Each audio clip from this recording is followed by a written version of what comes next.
Hello, hello, hello, hello, hello, hello, hello, hello, hello. We're back. We're back. We're back. We're back. We're back. Is good. Is good. Is good. Things should function hopefully today. Hopefully. Hopefully. How is everybody? Hello, hello, hello. So there's been news for Kislev, and I played TI yesterday, and it was really good. I'm playing some more tomorrow, or most likely playing some more tomorrow, which is really cool and fun. And today we're gonna play Ilaria. I have faith. I'm also only gonna.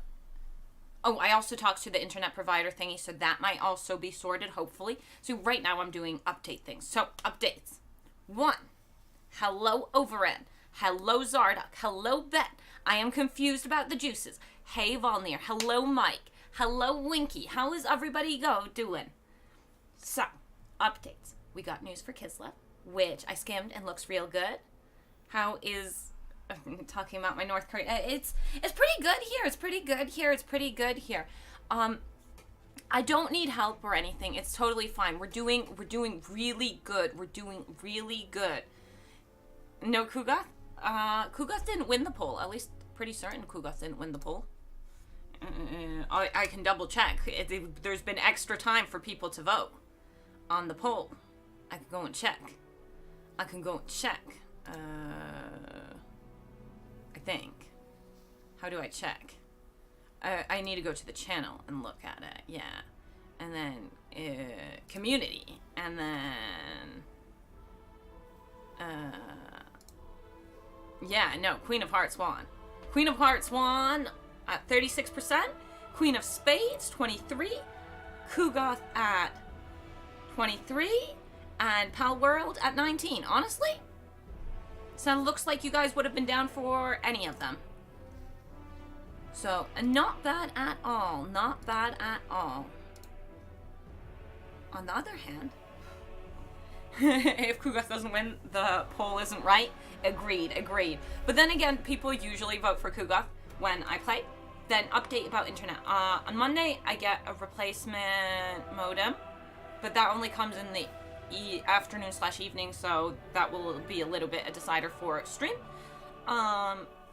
Then until then, when I stream right now, I'm gonna just do it to YouTube just to keep things hopefully safe, just so we don't have weird things. Like, let me know if there's any connection issues. If there are, I'll cry, and then we can have a good old cry, and that will be great. Why are you blinking? Oh, I'm not. Definitely not. Don't type that. We don't want to get in trouble. Hey, Kindred. Hello. And hey, Gaelic. Welcome. So that's my plan for the in-between. So I get the new modem on Monday. If it wasn't actually the modem's fault, I've changed my plan, and that starts on my internet plan, and that starts beginning of next month. So we'll see if the modem's still an issue. Then with the new modem, then hopefully the internet change will fix that. So those are my personal updates, and then let's go and talk about the real ones. Hey there, Ash. Hello, Bernardo. Welcome. Bernardo, how is it going? And we're gonna go over the Kislev stuff because, like I said, I skimmed it real fast. Fart. Oh, I need to put the little cover thingy on. And actually, we should maybe move that up just a little bit.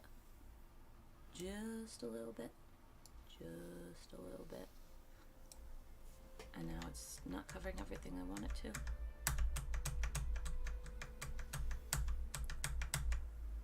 I think that's everything.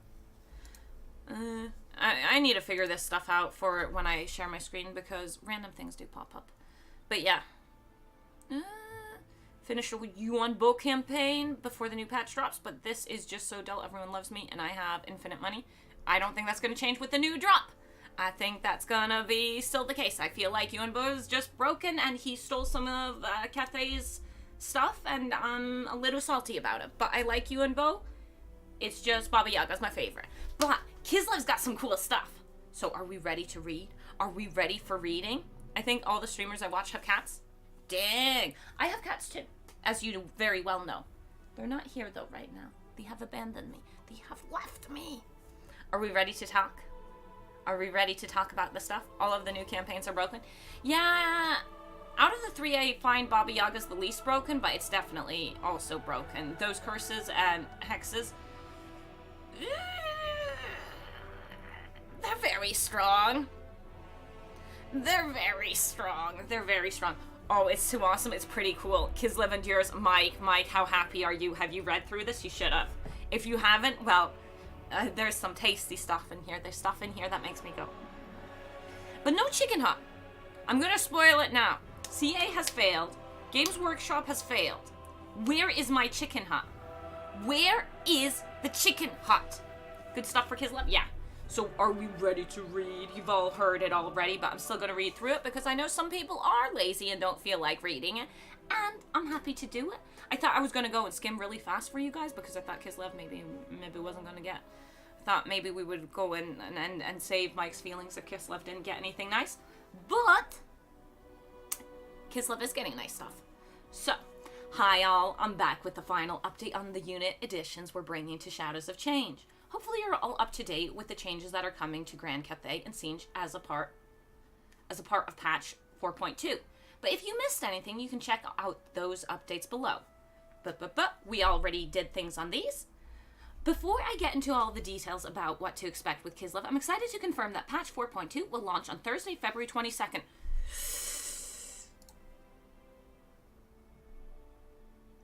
Ooh. You guys ready for a long campaign on Thursday?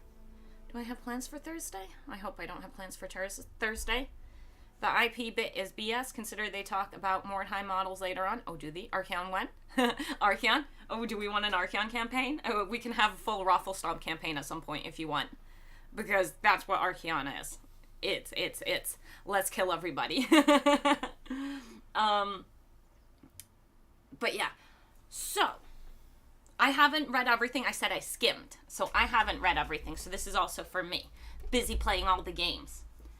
As I alluded to in our last... So next week, Thursday, is the update. Just so I put that out real clear for you guys. Public announcement. Your update and patch will be coming next Thursday. Please enjoy. I don't know if it's going to be any good or if the game's broken next Thursday. Let's hope for it being in a good place. You are in time, yes. Can't fly away, but it just feels great snowballing as Warriors of Chaos. If you have fun with it, then good. I haven't, the Warriors of Chaos just aren't my favorite at the moment, or Champions of Chaos. They're just not. Maybe full going on Ruffle Stomp won't go and change my mind about it because I have played more of the other ones, but already with them you Ruffle Stomp. Maybe with Archeon it's a better feeling. If I just accept that we are the main overlord. RadiantAsh Kairos? We will do Kairos for when we do Siege because I don't want to do Changeling. I think we're not going to do Changeling. 400 speed, Cetra, let's go! Yeah, exactly. We don't know if they're going to break something again. That would be hilarious. But we'll find out. As I alluded to in our last blog on Siege, the team have been working hard to get this exciting new content into your hands, and we can't wait to hear what you think. Next week, we're thrilled to say that Black Library author David Gumer is back with a brand new short story on the Witch of Kislev. And on Wednesday, we'll be publishing the full patch notes for patch 4.2 so that you can get caught up on what to expect when this all new content drops for Shadow of Change. It's since it's so different from how I talk, it's interesting. Let's go! So we'll do a patch read for that as well. Which means me more reading, me more readabilities. Mother O's whole deal is combining corruption, but her fury is pulled by literal chaos beasts. Maybe. Custom Battle calls them chaos creatures. They do call them chaos creatures. But maybe you can see it as her... So remember how Kislev has this whole thing with binding demons in some stuff? Kislev has a thing about binding demons as far as I recall. I think somewhere. I could be wrong about this. This one I'm not super positive on. I wish I was more positive on it while talking about it. I'm not. I should look into it better. But supposedly Kislev might have something about binding demons.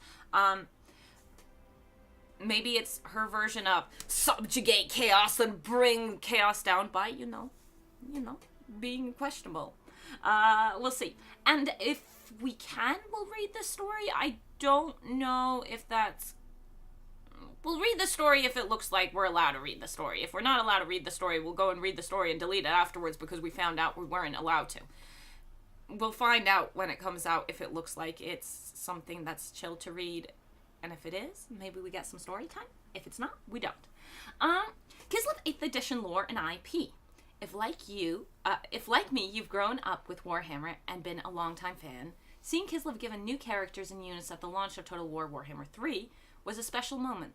Likewise, with the addition of Mother Ostankia, Hag Witches, and other units in Shadows of Change. I'm gonna throw out there that the character they added was Kastalton, and legitimately, he's Rasputin. And I love Rasputin. He's great. But he's amazing. We all love Rasputin. Now, we're gonna talk about Kastalton. I don't love Kastalton.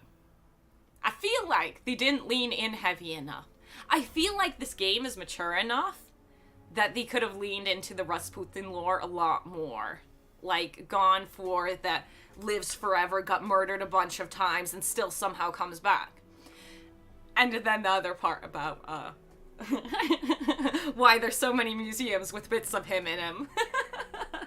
So, I feel like they could have leaned in more heavily into the Rasputin lore. Kastalton doesn't dance enough. Yeah, he doesn't. I feel like they missed out in leaning in heavily enough into the Rasputin. Like, they're like, this character's kind of cool in the real world. How about we do a watered-down version? I think I'd love him a lot more if they went hardcore Rasputin. If you went mature, read Dakala's lore. No, I know her lore is a little bit, that's not what I'm looking for. I'm not looking for specifically mature. I'm just looking for more flavor. He feels like watered down Rasputin, because Rasputin isn't just, you know, the bits in museums. Rasputin's also, he was fed cyanide and continued standing. They stabbed him 5 times, and then he stood up. Then his body suddenly disappeared. Then, after it had been thrown into the river, someone saw someone climbing out of the river. The next, you could go full lean into that so heavily, and I think it would be really cool. But instead, we got, head of the Orthodoxy. And I'm like, sure, okay, fine. Could we have a little bit more, could we have some more flavor? Please? I know Kat doesn't have any kids, so we can't go and do weird things there, but still. They need Boney playing whenever you scroll into Kastalton. I see, yeah. That would be hilarious, too. There should be a mod for that. How do mods work with, copyright? Okay, I'm getting sidetracked. I'm getting so sidetracked here, though, but I feel like Kastalton, if they had leaned in more heavily, it would have been way cooler. If they had full-on gone Rasputin, it would have been great. So let's continue. So I feel like they missed out there. This new uncharted ground for the faction was one that we worked closely with Games Workshop on. Maybe if we remember Silostra, maybe there was some pushback for them to make him a little bit more bland, so people didn't get upset about a screaming lady. I don't know. Maybe not. Either way, it's a shame that Kastalton isn't as Rasputin-y as we might want him to be. From before the release of Total Warhammer 3 and through the development of Shadows of Change, Games Workshop took us through their various design concepts and deep dives into the new and updated lore that they had created for Kislev. Is that them saying we're getting lots of lore for Kislev for Old World? I think maybe. Like with many things in life, this meant some out with the old and in with the new. Mother Ostankia is a good example of this. She is Kislev's only true hag mother in the new and current lore that our game is based on. She is very much her own unique character with her own motives, desires, magical items, and history. I have a sidebar that we need to talk about in a second. This is why you see her charge into battle atop her sled pulled by the things in the woods with her cauldron. rather than more direct references to real-world mythology. Where's my fucking chicken house? That's what they're saying. This new take, like with all the other additions to Kislev, is what makes them exciting and brings them in line with the other races in 8th edition and Games Workshop lore. Now, see, they're saying 8th edition, which means they're not talking Old World. Because Old World isn't 8th edition, is it? Or is Old World meant to be 8th edition? Isn't Old World meant to be a whole relaunch of fantasy? Because Austin, he's basically just me if I wasn't a Caterin simp. He could be you even being a cat simp. She's totally not Baba Yaga, we swear. Yeah. She's totally our foe. Yeah, Queen of Centaurs, Old World is 9th. Yeah, exactly. So them saying 8th edition and saying new stuff coming, that feels like something a little bit wrong. It feels like they're muddying waters, both Games Workshop and CA. I feel like that's real muddy waters. Because they're working off of fantasy and not Old World. Because Old World's supposed to be new and exciting. So, they also go back to 6 with Changebringers and more time. It's BS. Yeah, and then Chaos Dwarves, those are in 8th edition. They're all over the place, but it's always past things. Everything 8th and down. And with Warhammer 3, they've started adding in new stuff. So I don't know why they're going and throwing 8th edition in here like this. Because it seems a bit weird saying that. But maybe GW's like, yo, you can't say this is stuff coming because we haven't decided if we're actually bringing this stuff or not. It could be something like that, but it feels a little feels a little bit it brings them in line with the other races and yeah. So maybe there's gonna be, the story will explain why she's got Chaos Boys pulling her sled. The same is true of other parts of past Kislev lore. The distinct Ungol and Gospodar split within Kislev is something that is no longer at the forefront in Kislevite lore, instead taking a back seat to allow us to tell new stories with the faction. There are still nods to this, the Horse Archers already in the game, for example, but there won't be more implemented into our game now or moving forwards. They need to go and actually jam that in your face for everyone who's like, please, maybe later you'll... No, they're saying, no, we're not doing it. GW was prior in rewriting lore and stuff when they release new things. Yeah, that makes sense. From what I've heard, because I know I don't know much about 40k, right? But I've heard that 40k is a fucking mess when it comes down to what's current canon and what was, it's the whole business with Elder Scrolls when the dragons came, where suddenly the whole world just went, no, everything that you thought was real is no longer the case. We just decided to completely change our IP and how its history worked. It's a bit weird. I've heard that 40k is pretty bad in the unreliable narrator kind of way of things. We'll go and try to not call it rewritten history. But I thought fantasy was a little bit better, supposedly. But I don't know if it really is. I'm not enough in lore and knowledge about the game to really know if that's the case. But what I've been told about 40k is that it's hella sus. 6th and 8th. There was Chaos Dwarfs for 8th edition? I didn't know there was Chaos Dwarfs there for 8th edition. I thought it really was just the early stuff. You can think of Kislev in a similar way to the books and resources that we use from Games Workshop in making our game. We focus on the newest army books, 8th edition or as close to as possible, and miniatures rather than adding things from the early editions, RPG books, old miniatures, or peripheral novels and supplements that no longer embody the core nature of the character, race, environment, etc. By doing this, we ensure that we are showing you the most authentic version of the Warhammer world possible. The most up-to-date version, I would call it, not specifically the most authentic version. I hope this explains much more of our thinking, how we go about things, and how we look to best represent the most current versions of the lore in our game. Here they're saying most current, which, if I knew better, I could point out if they were doing it wrong, which I think chat has been doing already.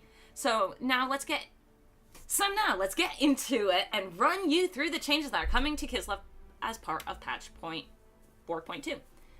And this is where the good stuff comes. Is this ES music? This is main menu music. I think I need the first Kislevite edition. I think I need to first address the elephant in the room when it comes to Kislev and the content that was offered at the launch of Shadows of Change and what wasn't. The lack of a new spell lore for Mother Ostankya and the omission of Hag Mothers as a generic lore type. I still think adding the lords is a bad choice, and I've been seeing a lot of people arguing why you should, but I legitimately think adding the lords would be a mistake. Like, straight up, good on CA from... You can judge me and think I'm wrong, but it is the wrong choice to add Hag Mothers as a lore type.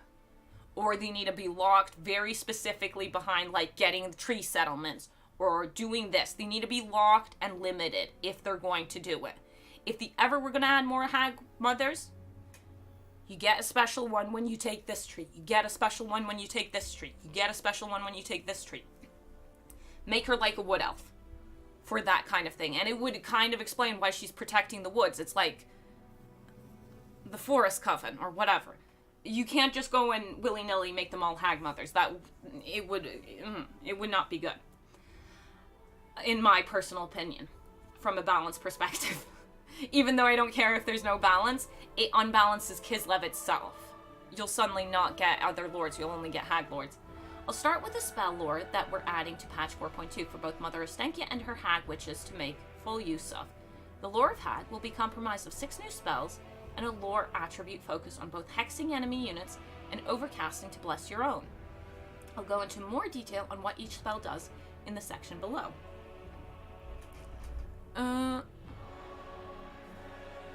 Yeah, for Ostankya it would be kind of fine, but I still think they need to be limited. I think it would be just too strong for the faction itself. Ostankya is already very powerful with her blessings and curses. Turning it into Ostankya and all her witch lords having all those blessings and curses, just lock them behind the trees for Ostankya. And totally fine then. Okay, coming back to the Hag Mothers now. As previously mentioned, there is only one Hag Mother in the current lore of Kislev as told by Games Workshop, and this is Mother Ostankya herself. This lore is very new, as is Mother Ostankya herself in the IP. So I want to inform you as best I can to share with you who she is, how she aids Kislev, and why there is no other Hag Mothers in the lore or our game.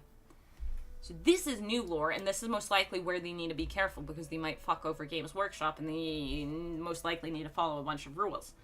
Mother Ostankya is a character of great importance to many Kislevites, acting as a guardian of the land in times of great peril, but also to be wary of and not cross to avoid her wrath. Yes, Baba Yaga, I understand, Baba Yaga. You are both the savior and absolute hell. It is her magic that is wielded in battle, both by herself and her Hag Witches, and her unstoppable force that brings both man and nature to fight for her cause, and that of Kislev's. With the exception of Mother Ostankya herself, the few other Hags of Kislev are not generals. They have no interest in leading armies themselves. Instead, they help enact Mother Ostankya's will through aiding Kislev, other leaders, and their forces. The big O has wrath? Not Ostankya, but Baba Yaga. Baba Yaga is both... You know the fairy tales where they're like, if you suck your thumb, the scissor man comes and chops it off? Or... if you don't finish your play, Daddy Longlegs is coming for you in the middle of the night? Baba Yaga has a lot of that kind of stuff in our mythology, or at least in the mythology I grew up with, or fairy tales I grew up with. She is both a good thing, she can be a savior, but she's also the thing you go, shadows in the darkness. The spell as many times as you can. Swiss fairy tales are weird. Those ones aren't even specifically Swiss, but... No, Lucius, the tailor who goes and snips off your thumb is English, pretty certain. I'm pretty certain that the tailor who snips off your thumb because you're sucking it is English. Not 100%, but like 80% sure it's English. With this new lore in mind, and staying as close and true to it we needed to look for other generic lord options for Kislev to field instead of hag mothers. And I think we came up with a good option thanks to Games Workshop help and guidance, the Druzina. More on him later.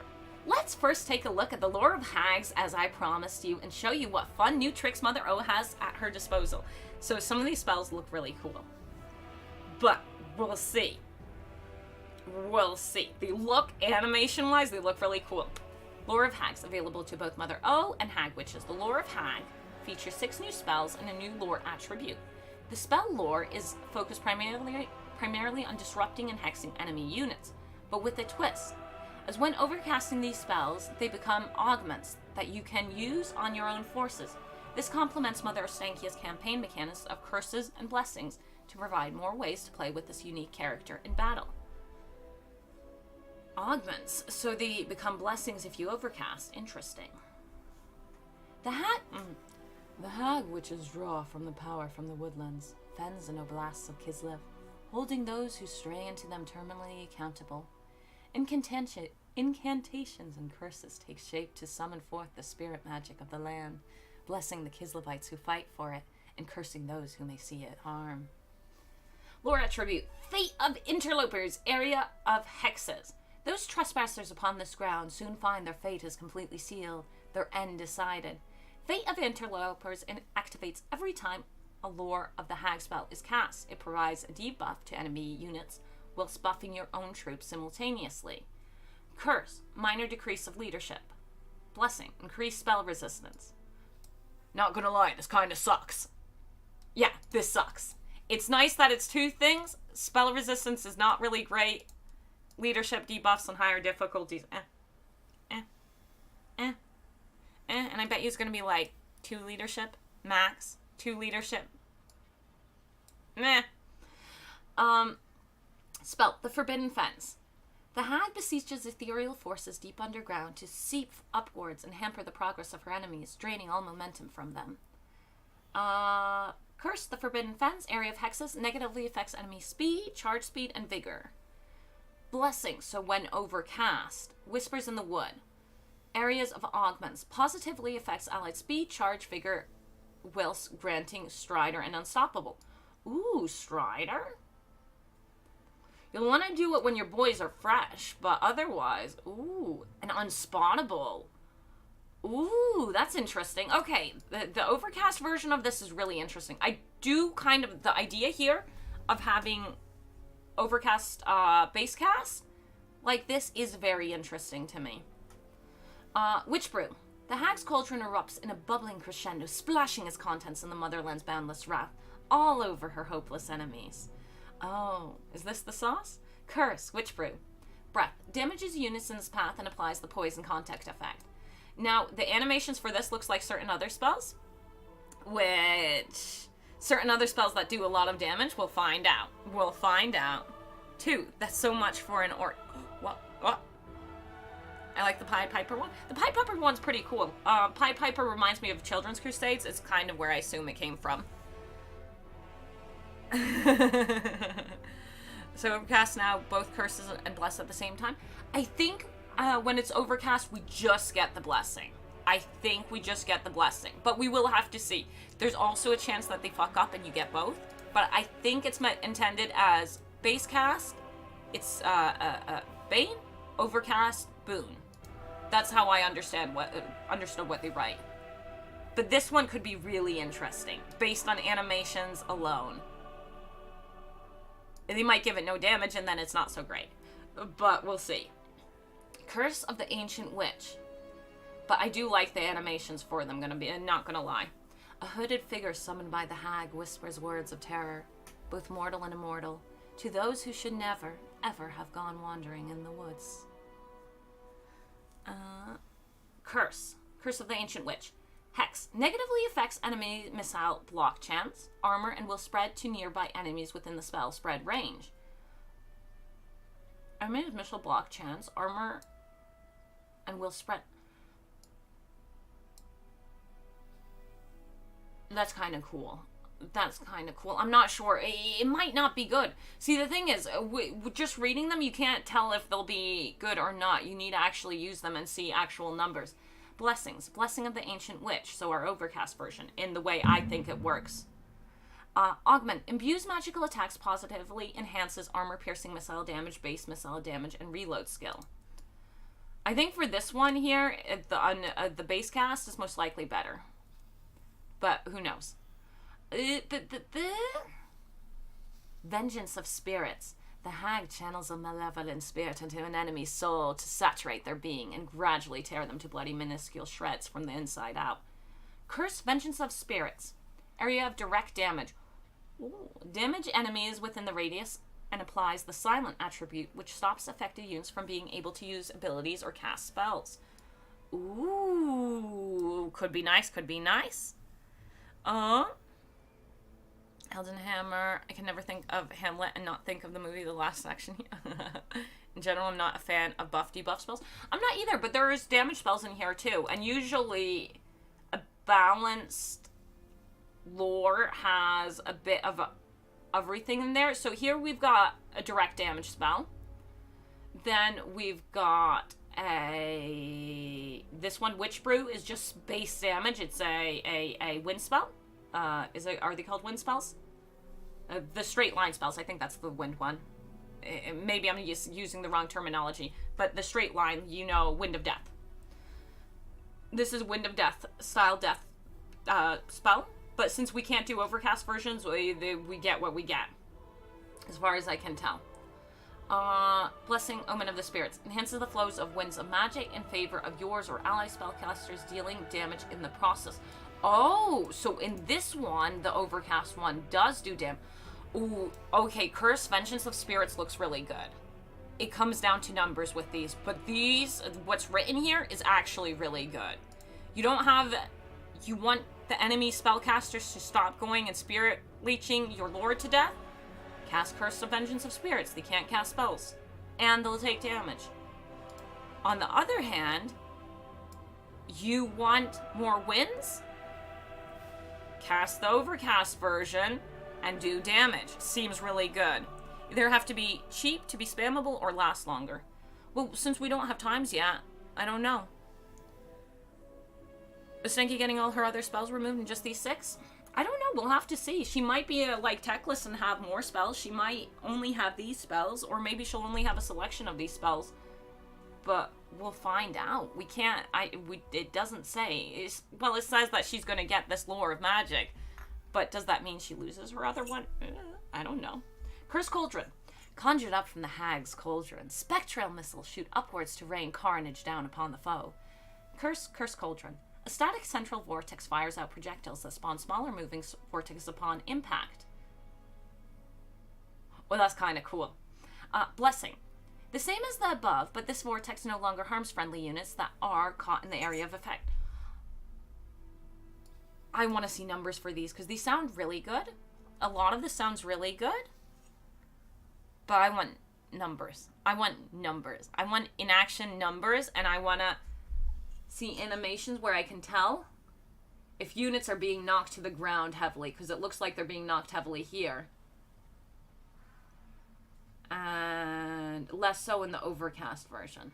You like how I go and just move my face closer so I can see better because I'm a blind? The Blessing means it's essentially AoE Forbidden Rod. I think it probably doesn't have Winds of Magic Generation, just the Power Replenish prop.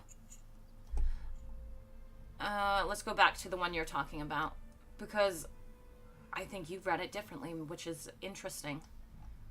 Is it this one? Enhance the flow of magic in favor of yours or ally spellcaster, dealing damage in the process. Ooh, you think it does damage to us? I was thinking it does damage to the enemy. You might be right, though, Dash. It doesn't clarify 100% in either direction. Enhances the flow of winds of magic in favor of yours or ally spellcasters, dealing damage in the process. Dealing damage to the spellcasters in process? It's not the first time they were strange with wording, which is why I assumed enemy. Ooh. And then you need to think about, there's that spell for dark, or is it the one that Marathi has at the start, where she gets extra wins but does damage? I forgot what it's called. I think you might be right. Overcast version no longer sounds so nice. Never mind, I take it back. No longer sounds so nice. Zoom with your eyes. Enhance. Dark conduit. Manual zoom. It doesn't say damages enemies. No, it doesn't, like the normal cast, but yes, EA has done this before because they are ambiguous. Yeah, they're super ambiguous. The only way you know what a spell actually does is if you use it repeatedly and check. Because the spell might say, damages enemies, and then you cast it, and really it just debuffs them. And you're like, but you said it does damage. Why did you tell me it does damage if there's no damage? But yeah. Then we've got Malediction of Madness. Did I read that? No, I didn't. A sudden rush of nightmarish visions flood the victim's psyche, driving them to fleeting madness that debilitates even the hardiest warrior. Hex negatively affects enemies' base weapon damage, armor piercing, damage, melee attack, and inflicts rampage. As far as I can tell, these are all AoE. So you come up against archer spam. Rampage is really nice for archers. So nice for archers. If you can give rampage to archers,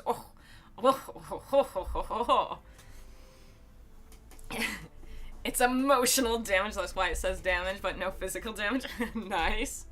Castable rampage sounds great. Sounds amazing. This is really strong. Because I'm pretty certain this is AoE. Again, but it might not be. If it's not AoE, it's still strong, but less strong. Blessing Incantation of Mania. Augment. Increase base weapon damage, attack, and inflicts rampage. So just the pure opposite. So it's pretty easy to know what you're getting. On the downside, you go and give the bad version. On the upside, you get the good version. I think based on what's written, this could be really fun. And a lot more interesting than her blessing and cursing, personally, for me. But I like the idea. The idea is pretty cool. The stronger version being the blessings makes sense as well, because... Does it? I don't know. They could have gone either way. It's harder for Baba Yaga to be nice than mean. I'm liking the look of Lore of Hags. Yeah, it's looking pretty cool. It's looking pretty cool. We will have to see it in action to make real opinions on it, but on paper it looks fun. Would have preferred an Ice Guard super... More sense for Baba Yaga. Yeah, the Ice Lord lady chick, that kind of thing. Maybe that could be a hero at some point. And speaking of heroes, we'll get to that afterwards. Druzina, Lord. The Druzina is a character steeped in Kislev lore, a lesser noble that lives beyond the walls of Kislev's great cities, and tends to his own lands and his people. Ever ready to serve the Tsar or Tsarina, the Druzina are well connected to the nature that surrounds them, and bring with them to war items that have been handed down generation by generation. We're getting the North is coming. They will act as a great addition to Kislev's roster, bridging the gap that we had between the Boyars and that of Mother Stankia in who could lead her armies. That he makes way more sense for the armies than the Boyars. The Boyars made zero sense. Druzina are drawn from minor Kislevite nobility and consist of land-owning men of sufficient means that they can afford a horse, armor, and weapons with which to defend the motherland when called upon by the Tsar. As is befitting of members of the establishment, Druzina have disdain for city dwellers and are keen on preserving the rural hierarchy that provides their power and status, but are also self-sufficient, resourceful, and have a healthy attitude to the very real likelihood that we will kill during military service. The Druzina's main weapon of choice is the Great Axe, very nasty when swung with conviction, yet they also carry a bow. Okay. that last line, like, oh yeah, but we want to give them a bow as well. Let's go and throw that in. Can you guys hear the stuff from outside? I hope not. The name of the new lord doesn't make any sense. Druzina was named for military retinue, not the specific soldier type. I don't know about these things, but I believe you. I believe you. I don't know. I'm like, but I think he feels more appropriate to lead armies for Baba Yaga. because the boyars were just a little bit too much following the establishment. Too much power, too much positive recognition from the people. Whereas this will be positive recognition from the downtrodden, the unknown. This will be the lord that they would go and complain to if something happened. Now that you read about the new tier 1 melee unit, you'll get to meme I posted in your Discord. I did see that. But I haven't read about the unit. I skimmed, like I said. Gameplay overview. Despite being a faction of hybrid units, Kislev has lacked a truly hybrid lore type. Characters to sit in between the melee-focused boyar and the magic-focused ice witch. The melee-focused boyard, no, I'm not going to go on and trash him. The Druzina subscribes to this playstyle by supporting missile lines with this ability, whilst holding his own in melee with a powerful armor-piercing great weapon. Hybrid. The Druzina is able to deal significant single-target damage with his bow and able to deal armor-piercing damage with his axe and melee. Okay, that sounds okay. Missile unit enhancement. Units near the Druzina will benefit from increased missile stats. Ooh, ammo replenishment. The Druzina is only unit in the Kislev roster that can replenish used up ammunition for friendly units, making him in effect support character for Kislevite missile lines. We've just gotten our engineer. I like this choice. That is something Kislev is also missing. Oh, it's a lord. Look at me swapping from Boyar straight over to him just for this ability. Mounts, Warhorse. I'm down with that. And now we get the niceness. That's a top early lord. That's a very... Druzina replenishes ammo. It says so. Makes you wish it was a hero. Oh, yeah, I sure do wish it was a hero. I really wish that was a hero. And we are getting... You know how everyone was complaining about the Hag Witch? You're right. They want a Hag Witch Lord and they want a Druzina hero. Oh, yeah, because the hero for this would be so nice. A Lord already really good, but maybe you can use him... It depends how he replenishes ammo, if it's like the Engineer skill or the Warlock and the Engineer skill. Yeah, the Engineer skill, whatever faction. Then you could just have him as backup person who just is, if you life run 2 armies, if you run an empty army with him, it's an extra supply line, so you'll have to think about it, but it's pretty nice. We've got our second legendary hero. I'm pretty certain it's going to be the 3 or 4 charge thing. I think so too. If it was something like Eltharion, it would be busted. If it turns out to be the Eltharion thing, okay, let's get ready for more broken things. It's just me, or do the Tzeentch and Kislev units feel like a reskin of existing units? It's not just the Tzeentch and Kislev units, it's Cathay as well. Cathay feels very heavily like reskins. A lot of things, pretty much everything feels like a reskin. Which, honestly, I don't mind too much. It really comes down to gameplay. Reskin is one thing. If the gameplay's good, I don't care if it's a reskin. Yeah. It might... don't water it down too much and give good gameplay. If we get good gameplay and we don't water it down too much, 100% in. None of the Kislev units are just reskins of what exists already. Okay. I haven't really looked at the thingy-majiggies. This dude I could see as, you know, given reskin of the small unit, one of the... But he uses an axe. I was going to say one of the hybrid units early on that I don't tend to recruit, you know, Armored Kossar or something like that. But I don't think any of them get axes. Or maybe they do. Just made big. The Golden Knight, Narishka Liza?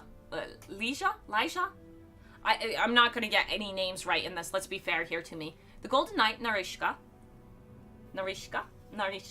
Balancing out the legendary heroes on Offer and Shadows of Change meant us looking for a character to join Kislev's ranks. The Golden Knight is the champion of the Ice Queen. This is an honorary rank bestowed to the greatest warrior among the Druzina, or occasionally in history, boyars, or even the common soldiery. Narishka is the daughter of the previous Golden Knight, who died at the side of Tsar Boris. As a girl, Narishka learned swordcraft from her father, honing her skills as a warrior from the finest in the realm. Though she was derided by her peers, she stood forward as a candidate, as the guardian of the Tsarina, when the Druzina elected her father's successors. Narishka is tall and powerfully built, the physical equal of any mighty warrior, but her greatest attribute is her detriment. Oh my god, can I read? Is her determination. Such is her drive that she trains longer and more intensely than any other, and in battle she fights with a fury born of stubborn pride. In Kislev, she is unmatched in combat. Every golden night is consecrated by the cult of Ursun, and so Narishka bears both religious ornamentation and the favor of the Ice Court. In this way, she unifies the divided church and state. Ooh, I was not expecting this to be a lady. I like this. I like this. I like this. The Queen of Kislev's champion is known as... The Queen of Kislev's champion is known as the Golden Knight, an honorary rank bestowed upon the finest warrior from among the ranks of Druzina. Although boyars or even the common soldiery have on occasion risen to the position, the current incumbent is Narishka Liza, daughter of the previous Golden Knight, who was killed in battle of Tsar Boris' side. In spite of fierce opposition from her peers, Narishka was promoted to champion on merit, for she is easily the physical equal of any man and twice as determined. Having learned swordcraft from the finest practitioners in the land, on the battlefield she is whirlwind of furious attacks born of her stubborn, prideful nature, and unmatched in single combat. Ooh, ooh, ooh, ooh. The fanfic in some people's head when they read any of this. Ooh, ooh, ooh. I wish GW would actually give people names. I mean, we don't even know the names of Kat or Ilariel. Al's mum? You mean the parents? Yeah, but then people go in, they need to keep track of it then. Think about how Blizzard went and messed up the ages of all the characters for Overwatch, all weird. When you start realizing just how strange some of that is, it gets a bit sus. If you don't ever tell us, we can't go and call you out on being sus. I would have preferred her to have a face as the most badass melee chick in the game. It would be cool, but at the same time, the Golden Knight seems to be a rank thing. Maybe they can give us a cutscene. Maybe they can give us a cute cutscene and we see her face. But we don't need to have a face, in my opinion. Do you know how sad I was when Samus had her face reveal? It was like, yo, really? You gonna go and put her in a bodysuit and make her jiggle? Samus is badass. Yeah, she hella fine too, but she hella badass too. Because some of the Samus stuff, sorry, I'm talking Metroid Samus was always just really badass, and it didn't matter. And Samus now feels a little bit sexualized. When I say a little bit, I mean kind of a lot. Like, she hella fine, 100% hella fine. But she started off just being a chick who fought really well and who was really cool. And then they show her face and suddenly it's like jiggle, jiggle, jiggle. Didn't Samus get her face revealed and jiggle in the original game if you beat it well enough?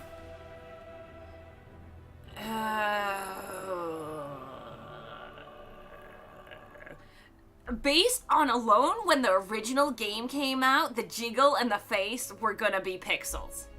So I don't feel like she was made jiggly in the beginning, and I think that came later.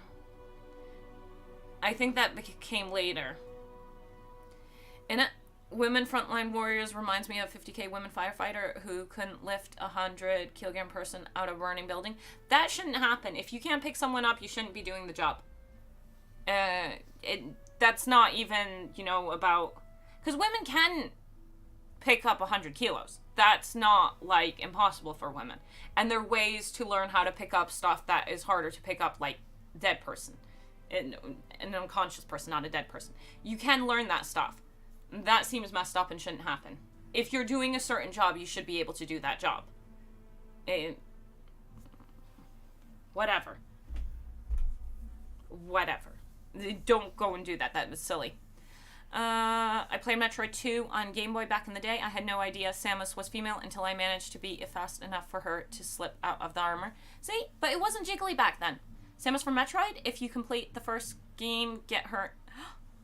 Oh, I guess I never played the game fast enough. I was too bad at games is what all I'm reading. And, you know, he is a simp who knows his stuff. He would know. There are very strong women and very weak men. Humans vary. There are, exactly. There are very strong women. There are very weak men. And either way, if you're doing a job where you need to be strong, well, you kind of need to be strong to do that job.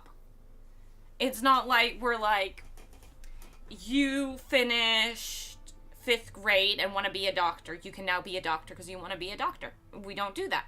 You need to be able to do the job that you're doing to do the job. There's nothing wrong with that. That's silly. It's just silliness. It's a fantasy world. I'm okay with exceptional chicks being up there with the best men, but when they decide all women are physically equal to men, it breaks immersion a little bit for me. Well, you need to consider, depending on the fantasy world, what if the way women developed in that fantasy world, women are just now physically stronger than men? Mike, is that not a world you want to live in, where all women are just stronger than you, and they can push you up against a wall? Isn't that one of your fantasies? Pretty certain, Mike. That if that world existed, you'd enjoy it. They were too old to handle Jiggle. Samus, not enough pixels. Exactly, not enough pixels to be objectified enough. It's more that they've got women warriors in Total Warhammer. Why? Women as mages buffed by chaos, magic, or dragons. Sure.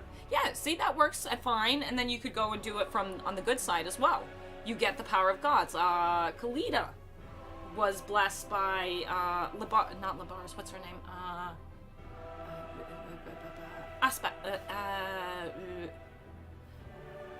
The goddess of the Asp. The goddess of the Asp blessed Kalida. And so you can go in, since this is a magical ruler, so you can so easily be like, and she was given the power of gods because she was such an amazing live fighter. Or this or that, or whatever. And then there can be some naturally really strong women, because there are naturally really strong women in the real world as well. Those are all fine. It's all fine. And then a lot of the characters, a lot of the female characters in the games, the fighters, go into the archer roles, and that works okay until you, well, no, women can be strong enough to pull back bows that are ridiculous. That I cannot pull back a longbow. Asaf, thank you. She's probably one of the most badass heroes in the game now. Jiggle physics. The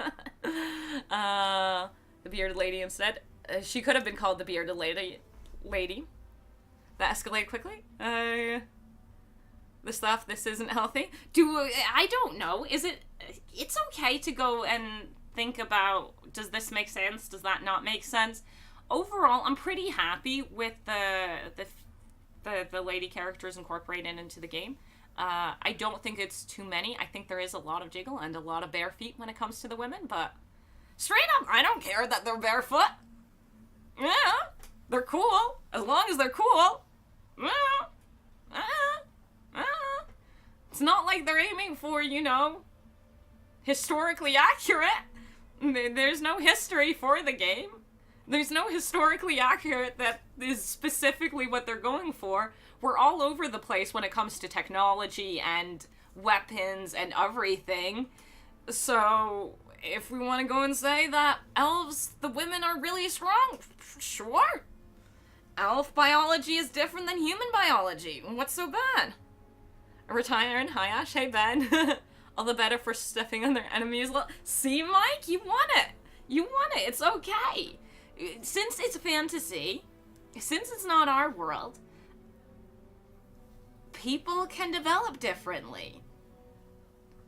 People can develop differently. So, let's go and read the next thing. Oh, wait, I didn't read her thing. The Golden Knight is heavily armored guardian hero, with a focus on protecting friendly characters and buffing the resolve of her comrades nearby, wearing a full suit of armor and wielding the powerful magical sword, or Sun's Claw. She is a bulwark which many a foe will have difficulty overcoming. Bodyguard. The Golden Knight is an exceptional protector using her defensive ability stats to increase the durability of nearby friendly lords' heroes. Yeah. Inspiration. The more damage sustained by the Golden Knight, the more determined surrounding friendly units become to fight on. She gives bigger buffs depending on how damaged she is? Oh, she's gonna be great in my armies. Duelist. The Golden Knight's durability and powerful sword allows her to go toe-to-toe with melee lords and heroes. And this one already exists. We've Kislevite warrior unit, but I think I might like her. This is becoming Kistros have laser rifles and orcs have shit with rocks. Yeah. So what's the point of getting all fussed about ladies being fighters? And then in anything sci-fi related, we already jump into modern weaponry and future weaponry, which works very differently. And then you can come into body modifications. You can go and jump into a bunch of other things like that. So, you know, she'll be really cool. Sad she is only available one time. Yeah, well, she's a legendary hero. Would have been real nice if he had been an accompanying hero as well. Wouldn't mind me a hero of him. Oops. Oh, we're the Kislev warrior. The trash is about to arrive because I'm pretty certain that's his ideal. The Kislevite warrior unit.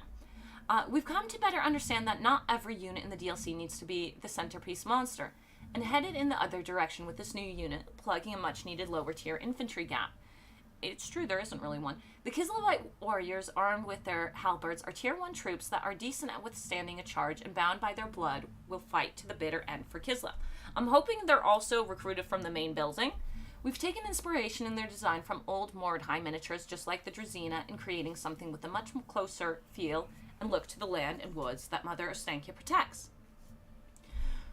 The grim and hardy appearance of these men of the... No, I can't use that voice reading. The grim and hardy appearance of these men of the Oblast tell tales of a lifetime of endurance. Nothing matters more to Kislevite warriors than the defense of the motherland against the insidious forces of the Brunius powers, and the preservation of a way of life stretching back many centuries. Tasks they undertake with grim determination, armed with razor-sharp halberds. They are deeply religious, cherishing the traditional Kislevite gods, but chiefly Ursun, the bear god, from whom they surely draw their strength in combat. Such men are also extremely loyal to the Tsar and his family, whom they consider to be important symbols of Kislev, just as much as the father bear himself. We're getting peasant boys. That's all I'm hearing. We're getting peasant boys. Also, they're most likely forced into fighting and a bunch of other things. Because they're not going to have a good life. Let's be real. These guys don't have a good life. Gameplay. Kislevite warriors are halberd-wielding infantry that occupy a low price point within the Kislev roster. Because they don't pay the tax of being a hybrid unit, Kislevite warriors have more entities than a standard Kislevite infantry unit, which makes them an effective meat shield for the rest of your army. Yeah, cheap. Kislevite warriors are the cheapest true melee unit of Kislev roster, making them a great pick in the early game.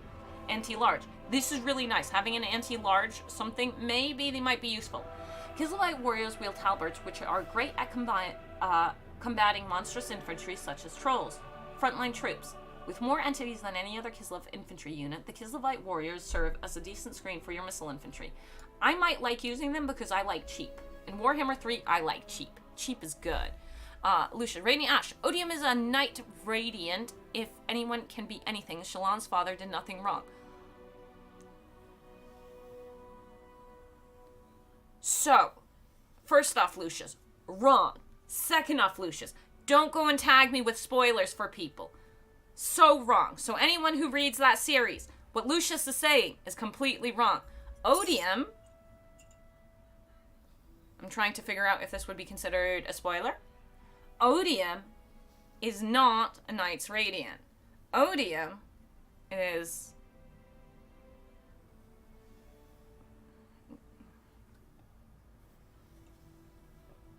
I consider this not to be a spoiler. Odium is a shard, and you know he's a shard. Shallan's father, we're not talking about, because that is just spoilers. And you don't even know half of the spoilers that Shallan's father is. Use 8th edition except when we don't, lol. They said they want to use the most up-to-date thing, and they didn't have an up-to-date thing. I'll go and give CA some leeway there, unless there was a more up-to-date thing for them. Average, serfdom is the way for Kislev? Of course it is. Of course it is. They're all peasants who must serve the Tsar. Are these guys armor-piercing? It doesn't say they are. It doesn't say they are. So we don't know. This boy looks hella sexy. Not gonna lie, this boy looks hella sexy. Do you know what this boy reminds me of? You know the fire spitters for Tehenowin?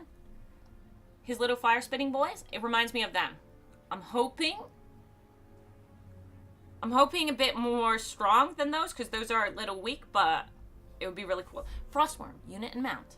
This one is an eye catcher. Salamanders? Yeah, salamanders. I don't think there is a single non-AP halberd unit in the game. Well, it's going to have some AP, because everything has at least a little AP. It really just comes down to how much AP. It would be surprising if a chief infantry was AP, but halberds are AP for Empire. There's going to be at least a little AP. I can't really think of anything that has no AP. But we have a Frostworm model? We do, but the Frostworm looks different. You may recognize this name, Frostworm, if you ever ventured into Norsca or played a campaign of theirs. Now called a Chaos Frost Dragon, the Norscan unit is very different to the Kislev's true Frostworm. A hulking, flightless beast, deadly in combat with its massive fang jaws, scathing claws, and a vicious lashing tail. The thing is, this isn't a worm. A worm is a dragon with only 2 feet. And a dragon has 4 feet. So this isn't a worm, as far as I'm aware. The Frostworm acts as both an individual unit or a mount for Katerin or her ice witches. Ooh, that's cool. I like that. I like that. I think I'm going to enjoy it as a mount.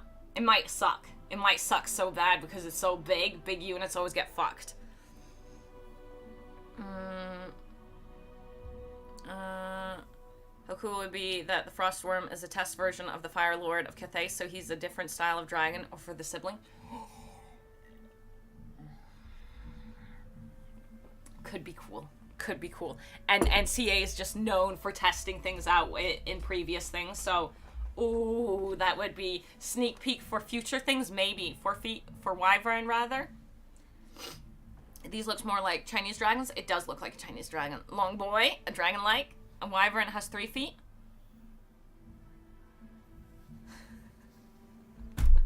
I don't think anything has 3 feet.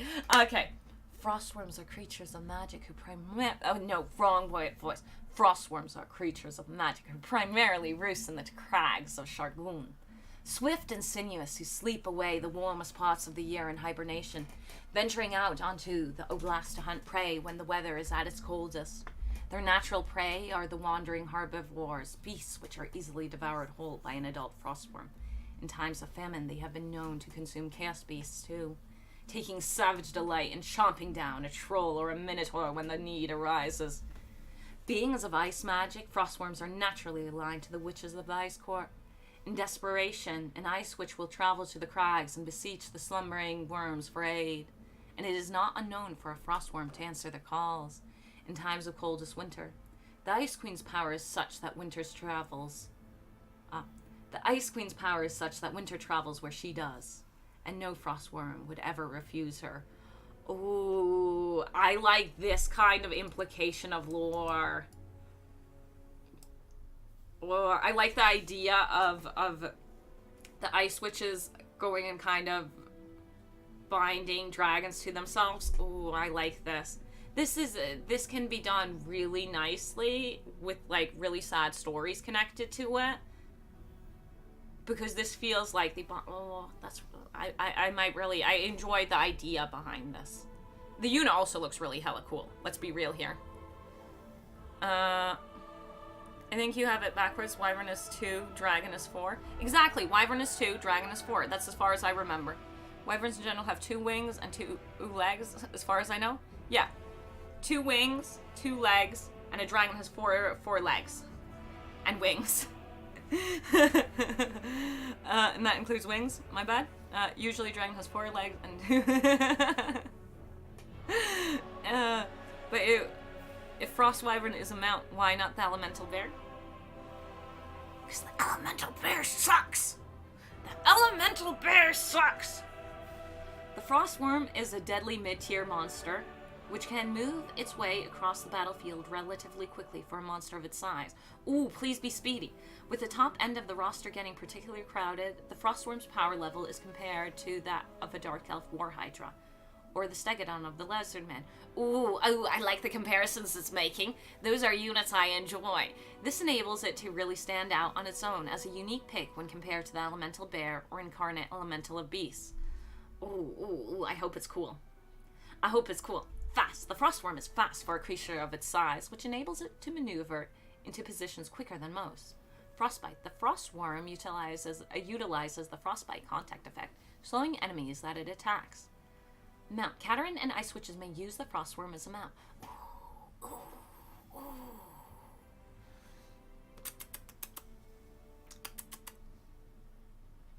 I want that. I want to try that out. The Ice Sled. Mount. Free LC. This is what we get for free. For everybody. You get a sled for Cat. No DLC required. We're all getting a sled. It looks pretty. It's pretty cool. It's pretty cool. We'll read through it, though. I can't tell you how pleased the team are to be finally releasing the Ice Court sled in-game for you.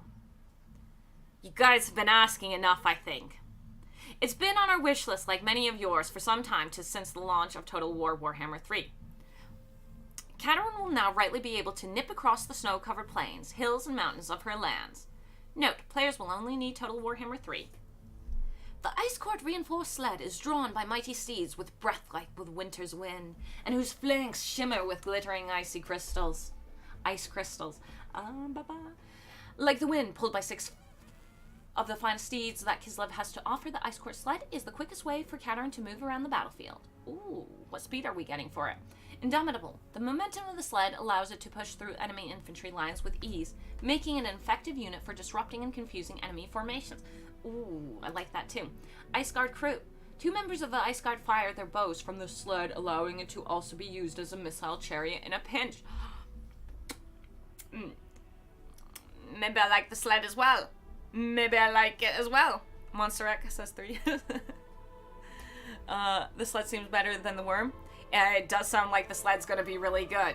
Having missiles on a sled, will the missiles have ammunition, or is this one of those things where there's no ammunition for it and they just kind of continue going on and on and on and on forever? Ooh, it does sound pretty good. A super speedy missile attack, disrupting, knocking folks over. Ooh, it could be really good. Could be really good. Mount for Cat. I hope you enjoyed learning about all the new characters, units, and spells coming to Kislev, as I have an added treat for you, lore lovers, out the next week that I touched on at the start of this blog. We have once again partnered with Black Library novelist David Gumier to bring you a wonderful dark tale, Things in the Wood, taking a closer look at Mother Ostankia and the Kingdom of Kislev. Total War account holders, please keep your eyes peeled for news in your inbox for Monday. I'm assuming I can read it if that's how it's coming out. So now you've heard all about all the new additions the team wanted to gather together the content in its entirety to show you just what the Shadows of Change offering looks like now in comparison to launch. Slide the bar to see before and after.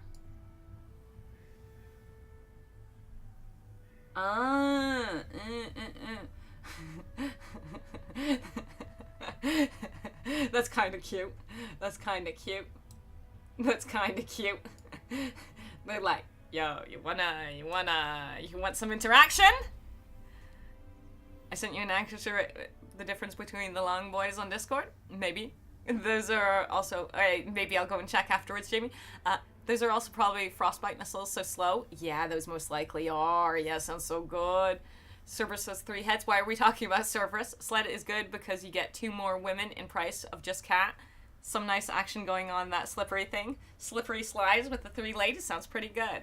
plus sled is free. Sled is free for everyone, yeah, which is really nice. What I'm really looking forward to is free DLC Lord for Nurgle. It means everybody can play DLC. The Kislev and Cathay updates are looking really fun. We get Terracotta Daddy and Golden Knight Mommy. Yeah, we're getting we're getting so many parents. That's it for now. Thank you for That's it for now. Thank you for your ongoing support and feedback. The team and I are super excited for the future, and we'll be talking to you more on what's next in the not too distant future for Total War Warhammer 3. I thought it was going to be some kind of joke about not talking to you again, but it wasn't. Okay, I think straight up, Kislev looks really cool. This sled looks like it's going to be... This sled could be really, really, really, really good. Really, really good. This boy, I think, is going to be fun. I don't know if he will be. He might also be absolute trash garbage tier, but he looks cool. He might be trash garbage tier. He might be really good. I think this unit will help out folks like Mike, who like having a little pure melee infantry in the game in the beginning. I might use them as well. It depends how well they function. This lady seems cool. Like, lore-wise, I like the idea of her. I think she also makes for good stories for Cat, which, super good. And it kind of sets up like a dynasty kind of thing going on. I mean, her dad served Boris, she serves Cat. That's pretty cute. This dude looks real strong and fun, being able to replenish missiles. As a lore type, I'm not as exciting as if he was a hero, but it's still looking really cool. I think I'll like this lord more than I like the Boyars. So he might replace the Boyars for me.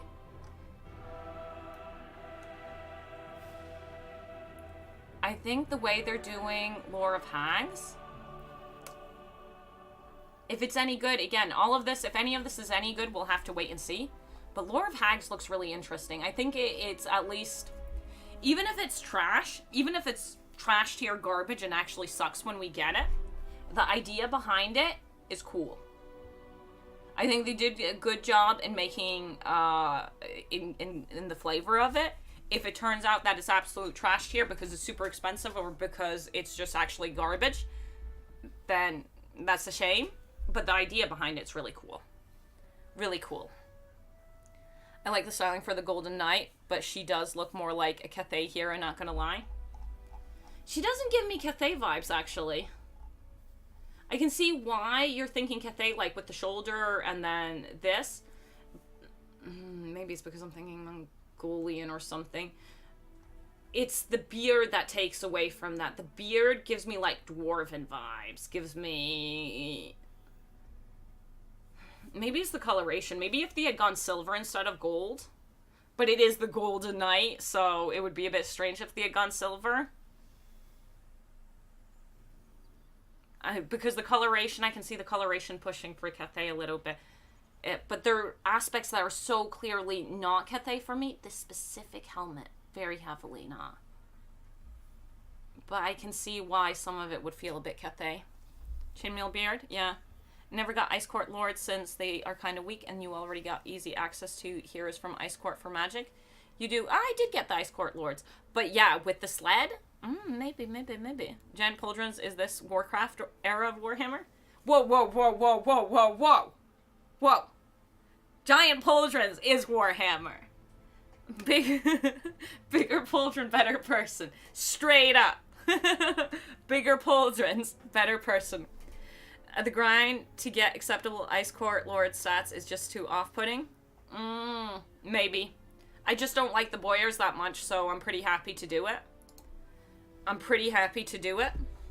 But yeah. Oh. That looks cool. I'm excited. So next week, Thursday, we'll have to figure out which campaign we play first. Not gonna lie, it's either Cathay or Kislev. It's not Tzeentch. It's gonna be Cathay or Kislev. And we're gonna get our hero. And I don't know which one. Yo, yeah, that's a fair pull. Who are we excited for? Who are we excited for?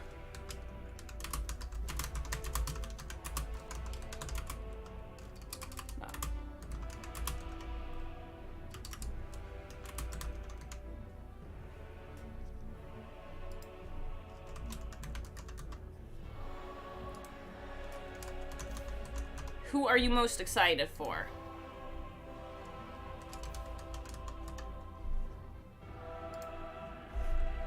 Legitimately, who are we most excited for? I'm excited for Nurgle. Yeah, I'm not putting Nurgle on there because then Nurgle wins. Because Nurgle is the coolest. But out of what we've seen, Witchcraft on Dragons, easy. Kislev looks pretty darn cool with what they're getting, yeah. I don't see Nurgle as an option. The poll is rigged! The poll is rigged to not go and have Nurgle win. Play Nurgle, Kugoth lol. Yeah. Equality limp on each. Oh, you don't like the updates, Lucius? I'm most excited for Kislev simply because Cathay already had a very well working roster that is now better polished. Kislev really will benefit. Kislev will benefit. It's the Lord, I think, that changes Kislev for me.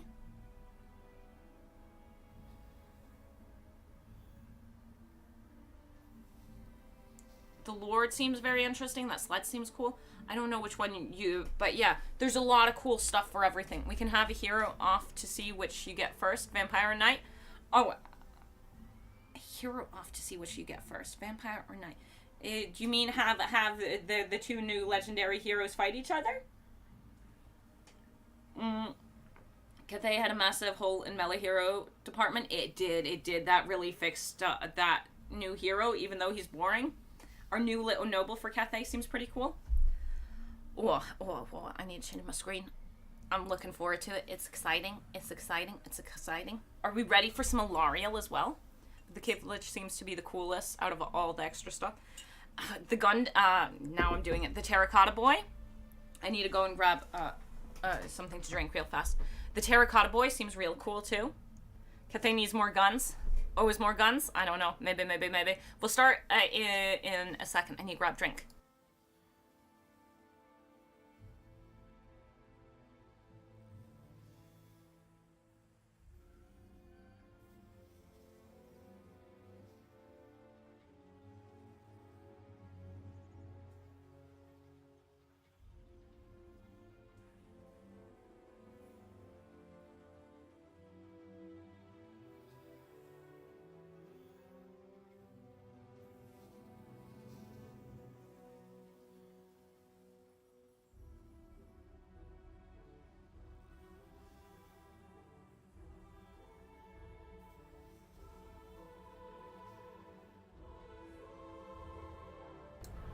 Big Clay Daddy. He is Big Clay Daddy.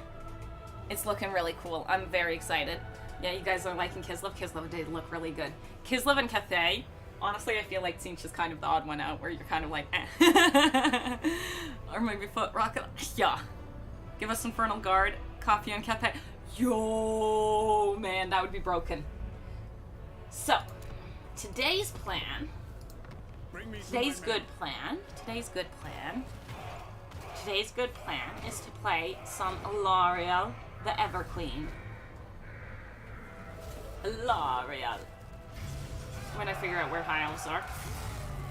Tzeentch didn't need much, but I like what they got. For me, I don't really care for the Tzeentch stuff because they were focusing on the melee, which I just am like, but that's not very Tzeentchy. That doesn't feel Tzeentchy to me. Am I actually just blind? I am. Alaria! But yeah. You can see her mouse defaults to Nurgle. Tzeentch had plenty already. Yeah, Tzeentch has a good roster, and for me, I just like the missile units for Tzeentch. But we'll still play Tzeentch, and he might be cool. High Elves are one of the 3 factions with the Warhammer symbol. You be blind. I am super blind. We need to fix how demons and undead crumble. Is it really fixing it? They go down pretty fast. I feel for the Cav they need to do something because the Cav's just fucked. So, we're gonna play the best High Elf. The very best. We got all the stuff, all the normal stuff. We got all the bibbity boopity boops. I want some armor penetration range. You want some armor penetration range damage for Tzeentch? That's about it. Well, they're not getting that. The melee complainers are getting the melee, and that's fine. That's fine. I accept this. But it's time we actually play some games and not just chat always. I like playing. Yeah.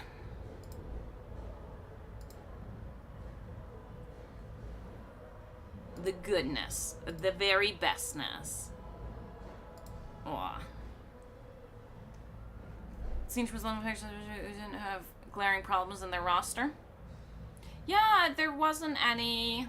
I would say the people who wanted melee is like what would be missing, but I feel like, you know how Corrin has like barely any range? I feel like Sinch should be the opposite, where there's barely any, not any melee.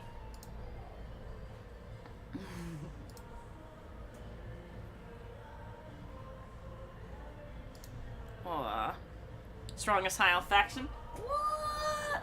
What? No, that's not why we like her best. It's because of the feet. It's because of the feet. Didn't Siege get Chaos Warriors from the champions? Oh yeah, it did. Okay, well then, yeah. Siege didn't need anything. And it also got the champion, the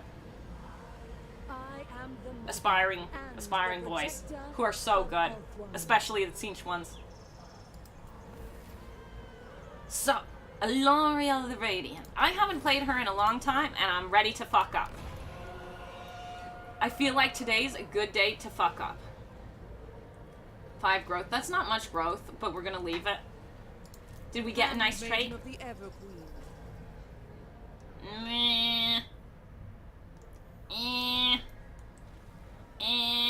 We didn't get a good trait, but that's okay. Let's go and mess folks up. This is a win stance now, yeah. Lily! Close victory, the lies you tell, the lies you tell. No. No. Yes. Actually, no.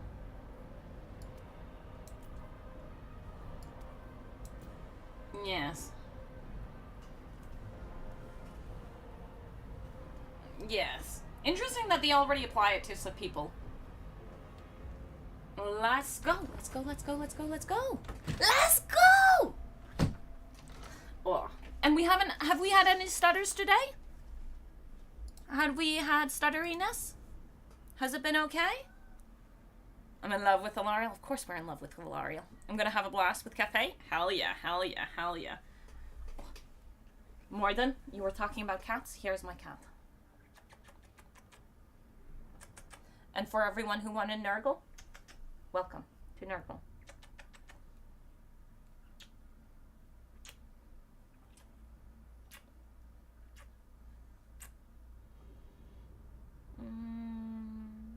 Love you, Nurgle. And for anyone who doubted my love for Nurgle, I love Nurgle. 100%.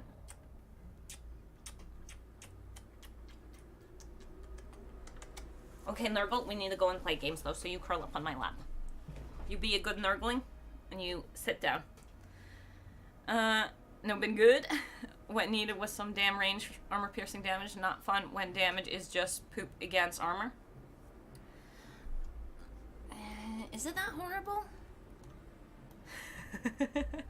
Sword of Cain. Oh, we want bloody Ilario. We want pure bloody Ilario.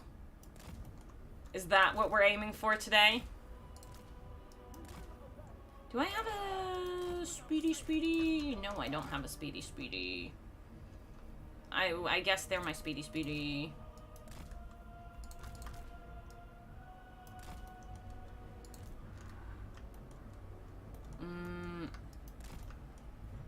Yeah, and Josephine can start the fight. Handmaiden! Ilariel, sure, put Hellebrand to shame. Hellebrand isn't half as cute as Ilariel, it's true. She's just better. You get Sword of Cain, conquer the world? Are we turning the Queen of Hearts into the Queen of Bleeding Hearts? We'll see. That might be fun. With the blood! Make the Holland bleed. Yeah.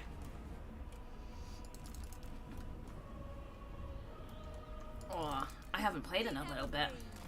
My hissy fits have been good. The cat's face is like, can you believe what I have to deal with? Well, he's the one who climbed onto my lap and who's happily sitting there now. I'd show you, but anytime I do that, it feels like it's a cat cam. Driving back the dog. In that area. Not hidden. Excuse me? Are these trees fake? Are these trees fake? They're not firing over there, so it's okay. I just want them to get hidden. There we go.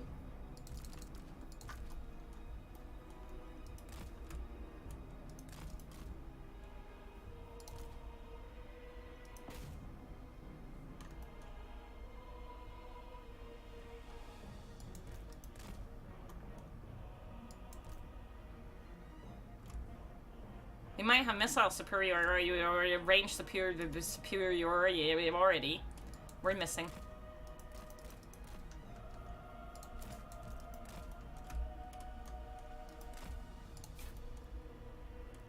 Because now they're within range. It's time to come home, little ones. It's time to run. And not get too stuck. I might have to push my boys up a little.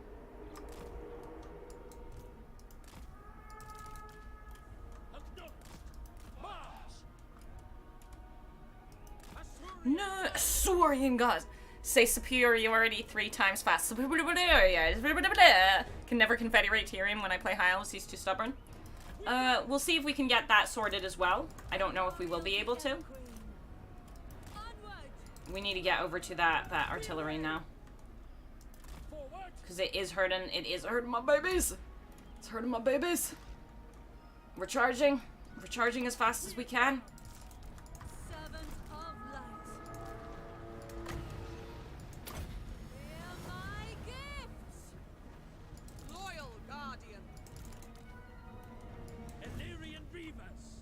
Illyrian Reavers, I need you to move faster, my Illyrian Reavers. Devoted servant, moving forward.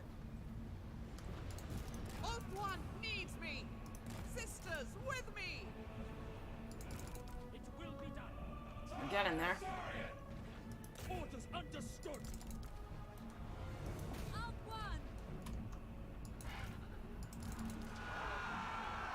one. Beautiful, beautiful, beautiful. That's what we like seeing. Handmaiden of the Everqueen. Isha's chosen. Handmaiden of the Everqueen. But we did take more damage on the sisters than I would have. Oh my god, we took a lot more damage on the sisters than I would have liked. It took us too long to get there. I should have started bringing them over sooner. Handmaiden. High priestess. The greater good. With haste. For duty. Joseph, you can stand there and hold. We're going taking out the archer.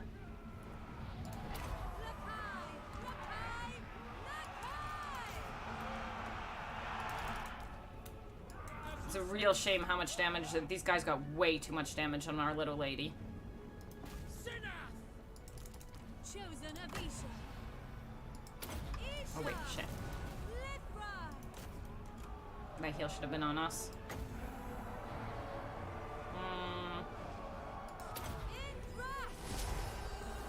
Orders received. Seal. Attack. Very well. Orders received. Alariel. Orders received.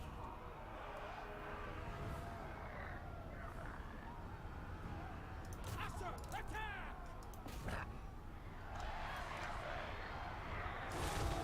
Alariel the Everqueen. Yes, yes, that's what we like seeing. Take her out, take him out, take him out. Guided by light. Hear my gifts. Acknowledged. No, no, no, no, no.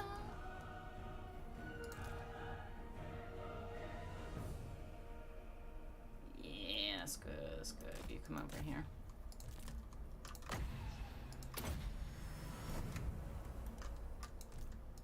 Kill the Lord. Kill the Lord. He's doing his job. Light cavalry just works out better for me than heavy cav. Heavy cav just usually too slow. Any plans on where the queen will bring her peace? No. Especially not right in the beginning. I need to get comfortable, and then maybe we'll say it. Maybe we'll figure it out then. But I feel like Alariel changes her lore from life to blood. We will feed the world. We will feed the world. We will nourish the world. The trees and Ulthuan will grow with the blood of our enemies. I'm down with that. I'm down with that. We will have to see how things go. But I feel like we can go Bloody Queen. I like Bloody Queen. Come over here to offer a little support because that dude is taking forever to die. And healing them does nothing, so. It was a bit unfortunate that they were so heavily targeted by the artillery. It was a good choice, though.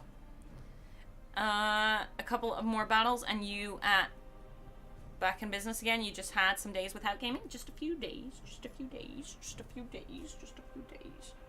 Our meerkat is back.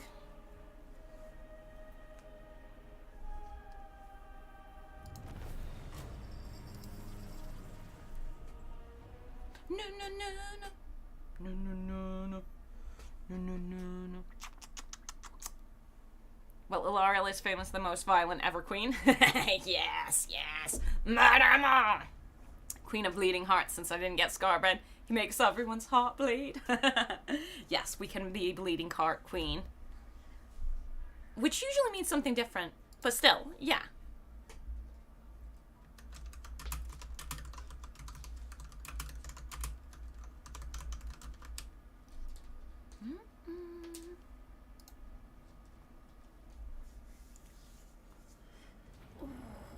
We'll make them bleed. We'll make them bleed one way or another. Helm of Fortune. That's pretty nice. I'm down with that. And we are going to take the replenishment because my sisters. Your life is mine. Thor Sarai shall be ours. Alariel the Ever Queen. I don't have a perfect plan set up for how to take everything. We fight for the greater good. We're gonna try to stay healthy.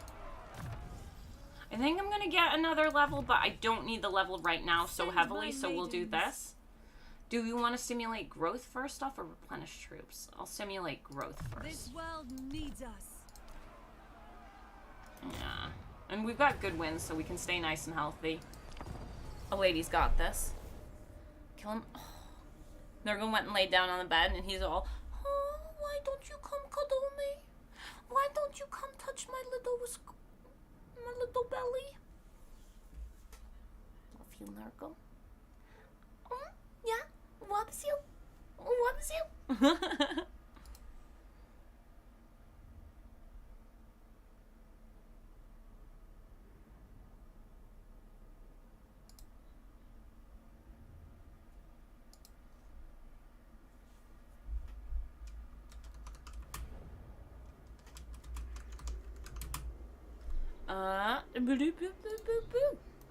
This is obviously just so we don't take more damage than we want from it.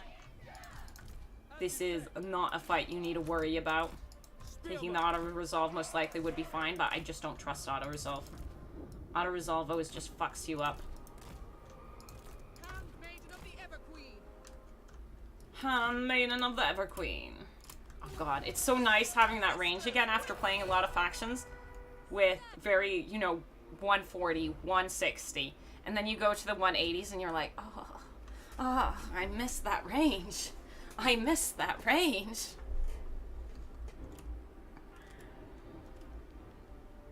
It's so nice.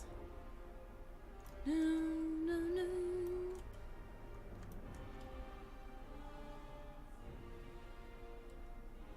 Where's their range?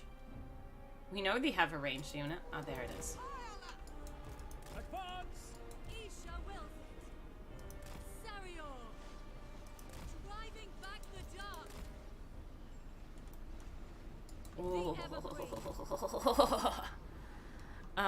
Sword of Cain is a Kane so L'Oreal can make Valkia sweat over best wife of Corn. Oh yeah. AI L'Oreal always going sword of Kane. Hell yeah. Priestess of Isha. Asurian guides us. It will be done.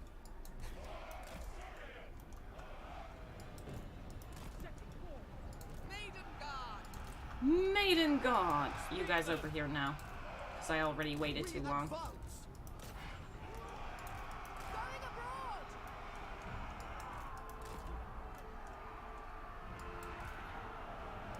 Fight!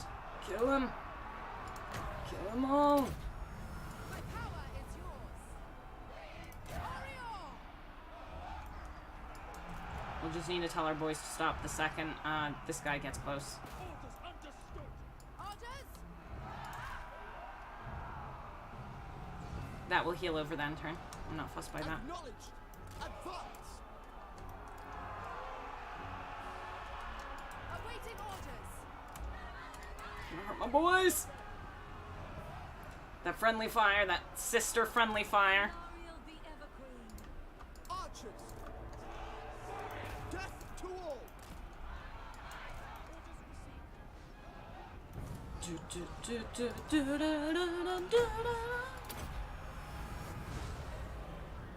They shall all bleed. Archers.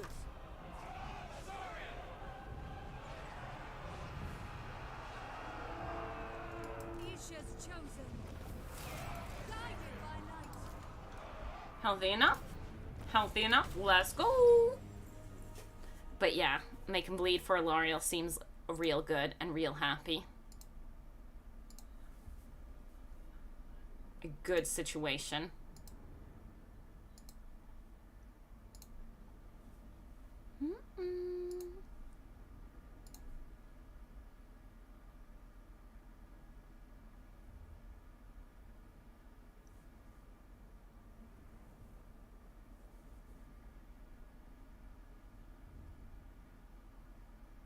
Yes.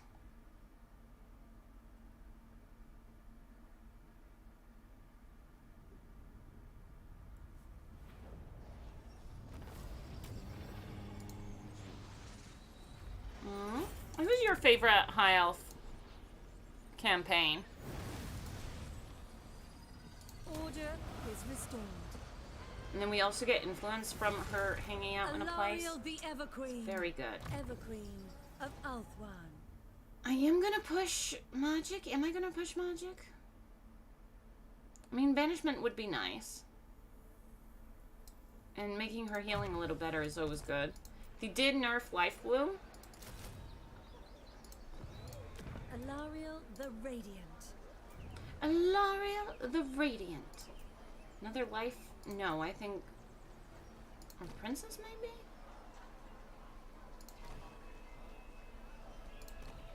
Princess would be extra missile resist, speed, Lord's Army.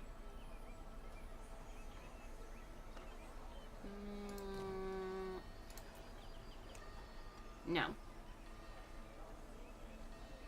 She's a little slower.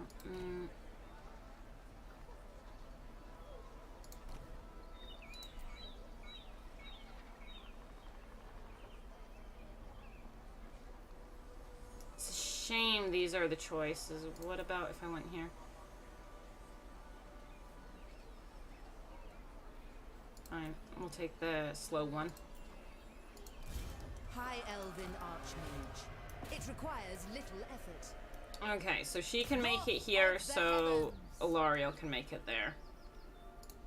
We don't need this building. Yeah, we don't need this building. We would like this building because we will be getting trade. We'd like this one, and we'd like growth. Is it worth keeping this? Upkeep for spirit units, growth. I feel like it's not like I'm gonna be getting tree men eventually might be worth it. Because I could demolish this for a building that gives me actual money. I think I'm going to do that. Yeah, I think I'm committing to that.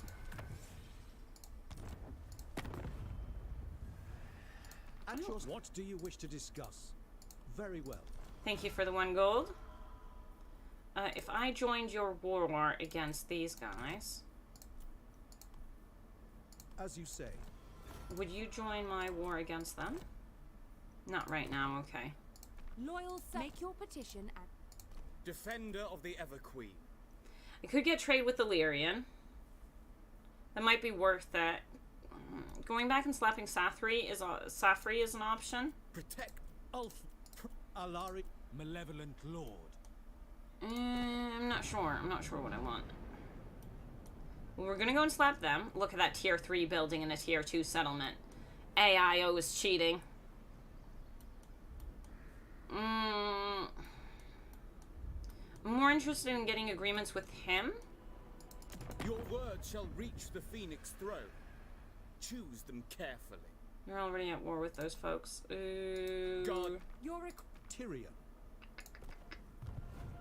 I could just straight up join his war over here versus these guys for some stuff. But maybe...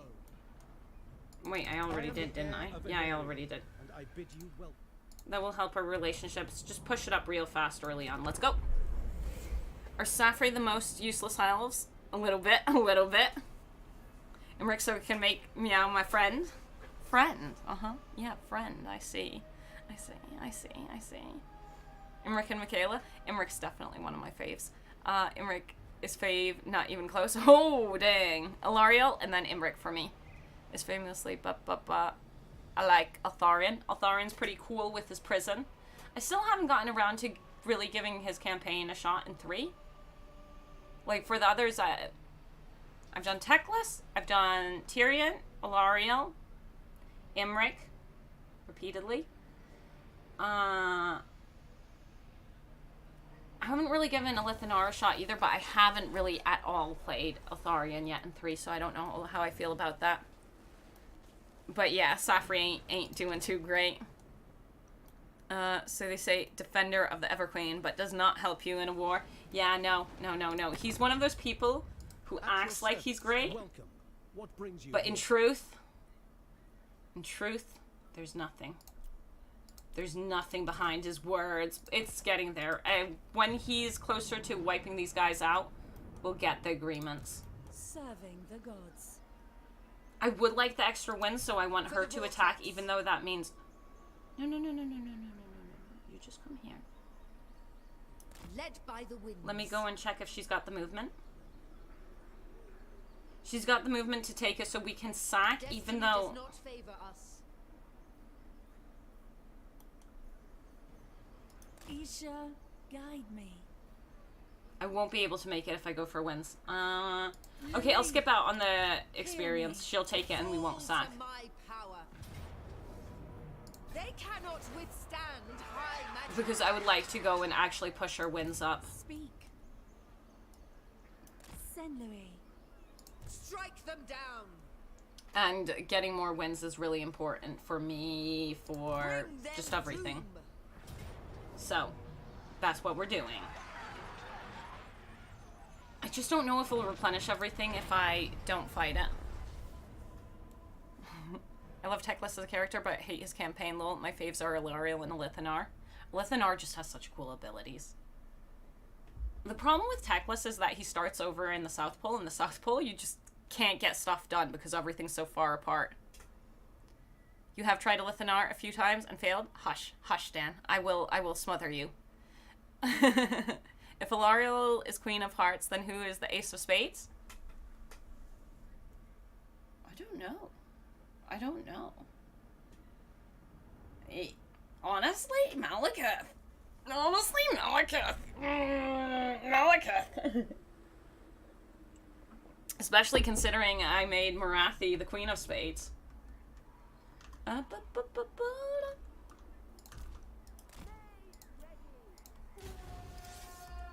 So, yeah. Isn't spades a dirty allegory? I believe... No, it's a rake. It's not a spade, I think. I think a rake's a weird sus thing. Can't do Teclis after what he did in the end times. I'm not super good on the end times, and from what I've heard, I shouldn't be good at it. Dan? Dan. We're just waiting for the army.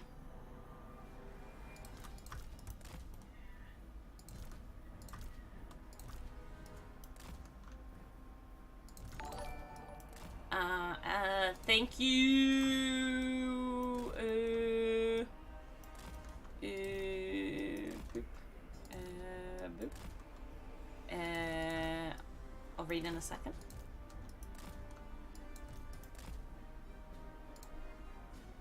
Gabrielle Pristral. I can't read names, I'm sorry. Just like the bad, I always catch lords and watch them losing. Valkia is my most favorite prisoner. Just locking them up in your dungeon, I see, hotel guy. I see, nothing suspicious about that. Yep.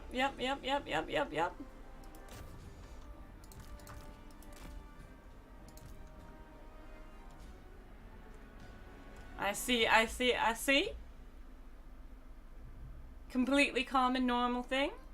Josephine's super helpful with her having the range attack. Just makes this nice and simple, except that damage is kind of pitiful right now.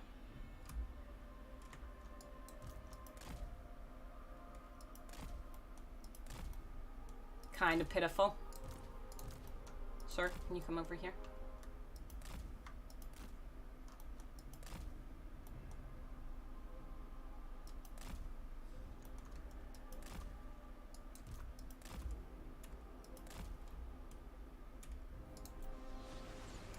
Awaiting orders. Taming the winds. Dang, that's actually pretty clumped up over there. I summon the wind! They're unclumping. Forward!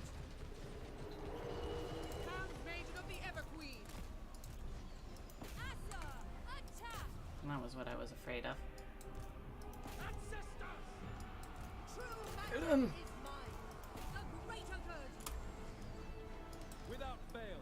Onward! My dryads are getting slapped.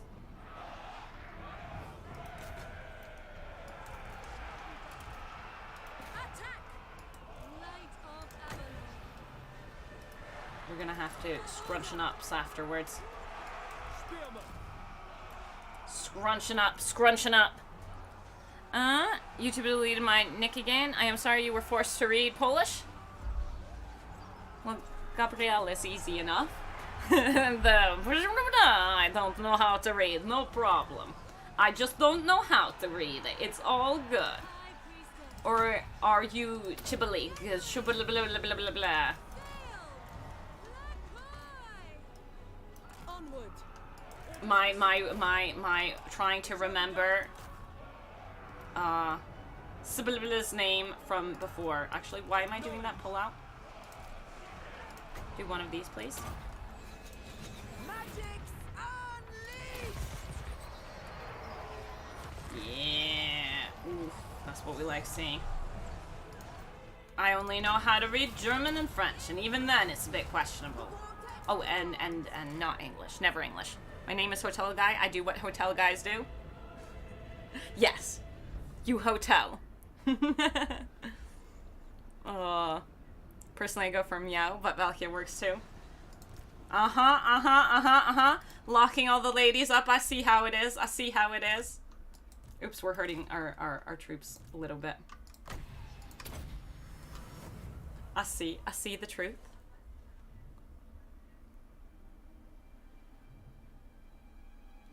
Yeah, but I can't say that word either, is what I say whenever something is too Slavic, because I don't remember how to pronounce that ever. Everyone does them, which I'm not gonna do. Theirs are not letters that I can pronounce in succession. Yeah, same. It's most likely a rule, but because, yeah, we never learned the rule for it. It's unknown and impossible. There we go. We're healthy, we're good, and we're going for the gate next, or Safri. Do we attack Safri? With Safri too naughty hanging out with Slanesh? Yeah, as in, yeah. Like, I wouldn't lock up as a... Well, we're not talking about me, are we now? We're not talking about me now.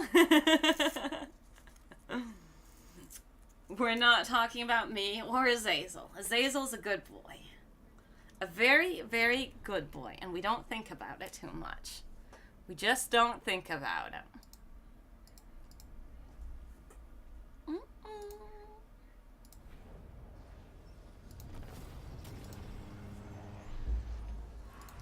This is mine. I claim it for whoever. It's almost worth sacking, honestly. But almost isn't actually now that worth you it. are here, I will hear your words. Will you join my war now that they're weaker? No. Protector Trade is of the place where we Alpha. get the highest amount of success. Like, we could go for Illyrian. It would give us a hold, especially in the area where...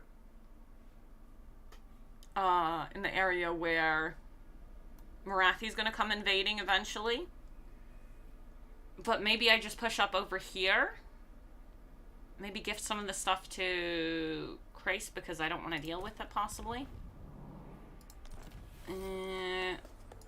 Alariel the Everqueen.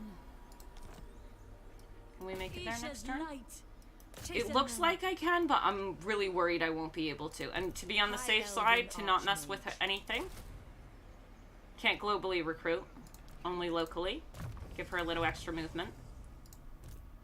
A little extra healing. A little replenishing troops, even though we really don't need that right now. Praise Isha.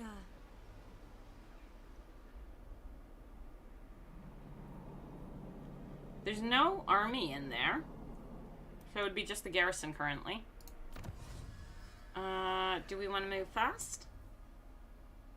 Reload reduction time would be good. So that's what I'm going for, yeah. And we're getting extra wins, and we've got a little extra space, which means a little extra money. Which means a little extra trade. Am I getting rid of everything?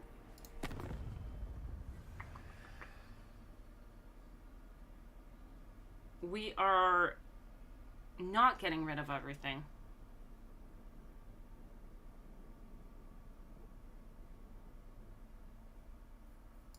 Speak. I have heard tales of your kind. Most Which astute, means we are now friends. But he's losing to guardian of the Tyrannoch, Phoenix actually. Crack. My life. What is it? I am a warden, not a low-born tradesman. Not a low-born traitor. Would you actually give me non-aggression as well? No. For the fallen. It's worth it to me. Defender of the Everqueen. Prince of... Defender of the Phoenix. No glory. I will hear you. I promise no more than that. You don't like the Cult of Excess? No. No. Tyria, sons of Ulf-1, what brings you here?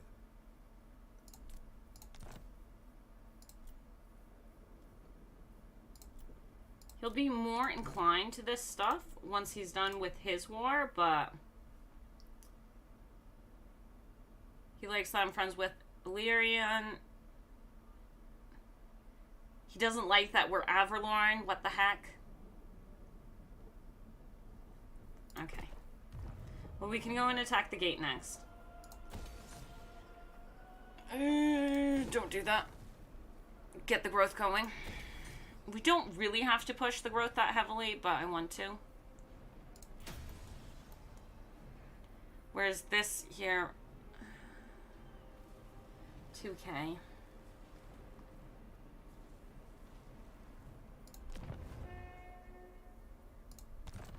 The regen for the trees is pretty nice. Let's go. Mama, mama.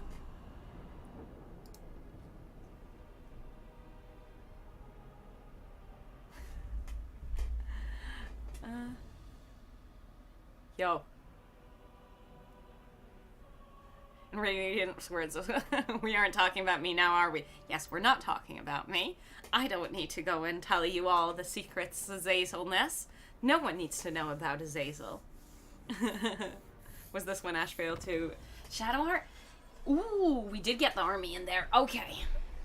That's gonna make this fight harder. Alariel. short sight. I would have preferred fighting them not in the gate. I'm not sure I actually have enough to take this all out, but we will try. Valiant defeat. Okay, so we got... But we got good We wins. fight for the greater good. We got good wins. Ridiculous. Ridiculous. I bring This might be a Azurian mistake. Fire. Magic in purest And it form. doesn't even knock her out of her stance. I forgot how gates worked. Take flight. I forgot how gates work. Now she's suddenly going to be in force march because I forgot how gates worked. Master of magic. Asa, attack. Tell me you're in range. Yeah, gates are super This annoying. realm needs us. We're a smidgen out of range. The most gifted.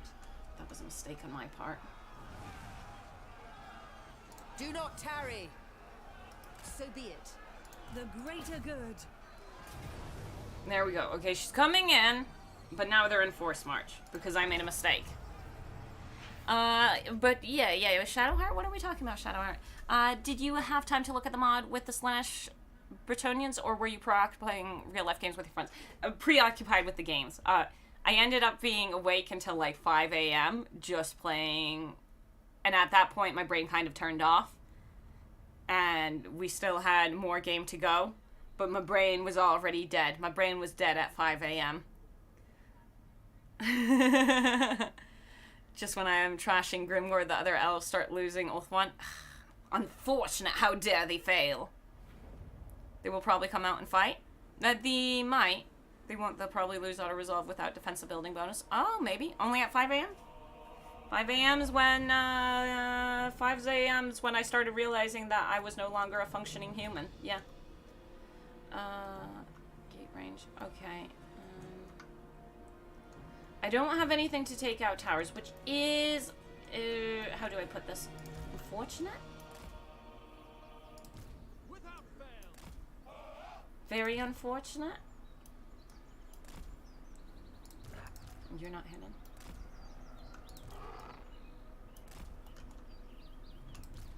Spearman.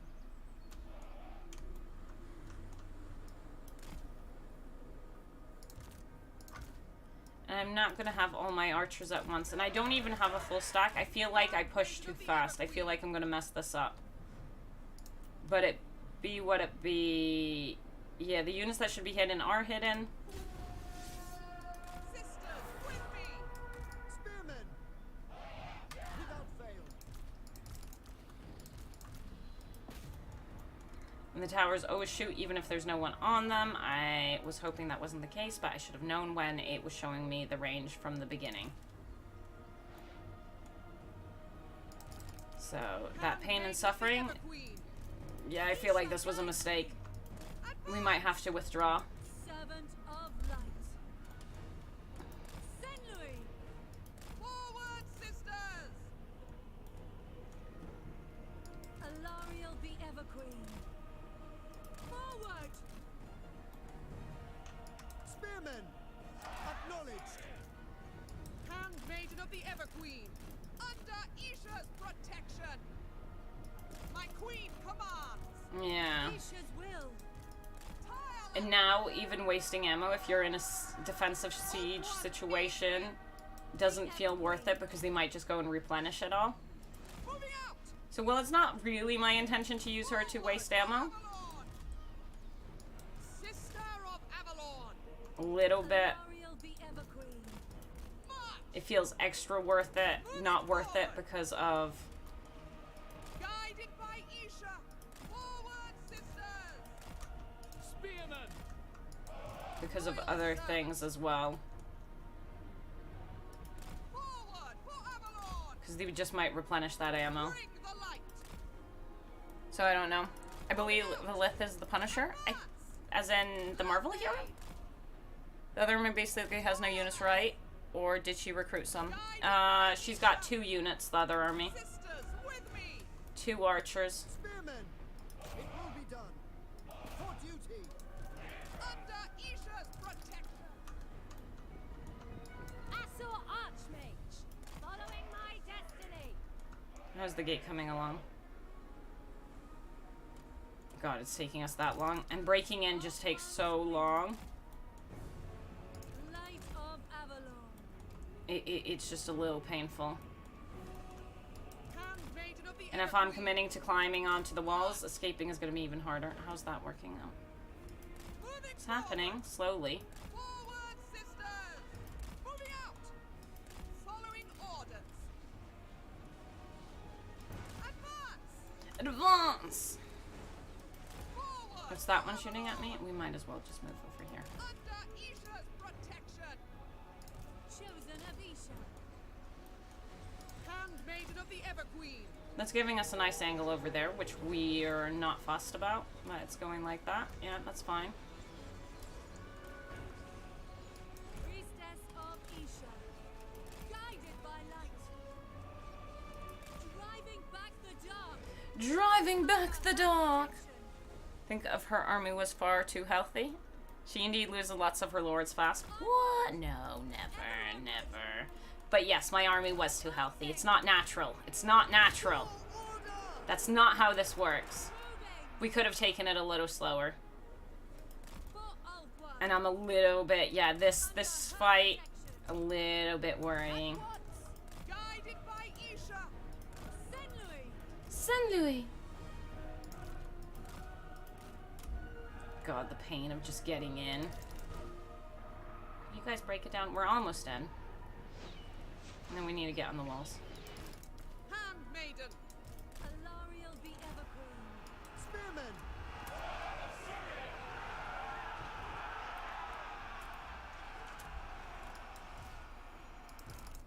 Assor Archmage. Just the approach over here on these archers. Ooh. I will go.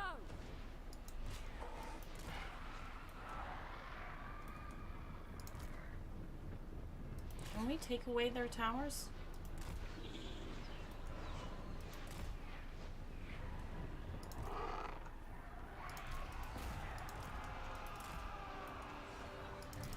High Priestess.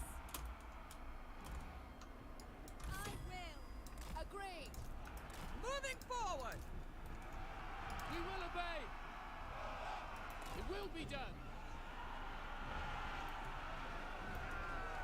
Spearmen! Onward! Onward, yes, Isha yes. wills it. With haste. I'm committing to it. I'm full on committing to it. Of the winds! Is this a mistake? I don't know. Maybe, perchance. Get in here. Hit this. Illyrian Reavers. We took away that tower, which is good. We need to take away this tower now, and then we can attack those boys. Assor Archmage. I will not tarry. I will not tarry. Climbing the walls, can't cast spells. I would like to cast spells. Please get onto the wall. Because these guys are really hurt. Yes. Verily. Standing on walls seems like I can't cast spells. Oh no, there we go. This feels really wrong, killing these boys, but also kind of hella necessary.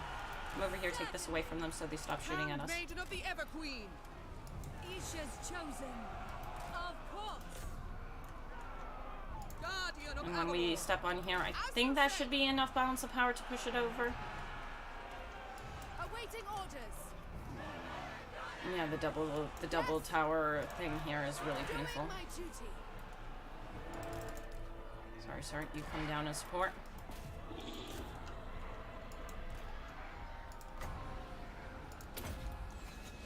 I summon the wind. Oh god, no, I should have been more careful over here. Setting forth! Come here. Move! Are we gaining the tower? We are gaining the tower, okay. Dawn's hope. Look guys, alright! We are doing damage. Nope, we're losing the tower again because we're fighting. Eesh. Ooh, Dryad's dying. This was such a mistake. This attack was such a mistake. Ooh.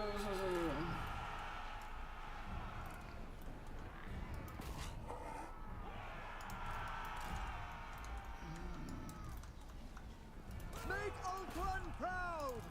Asaurian sends me. Back to Alariel's side. The Everqueen.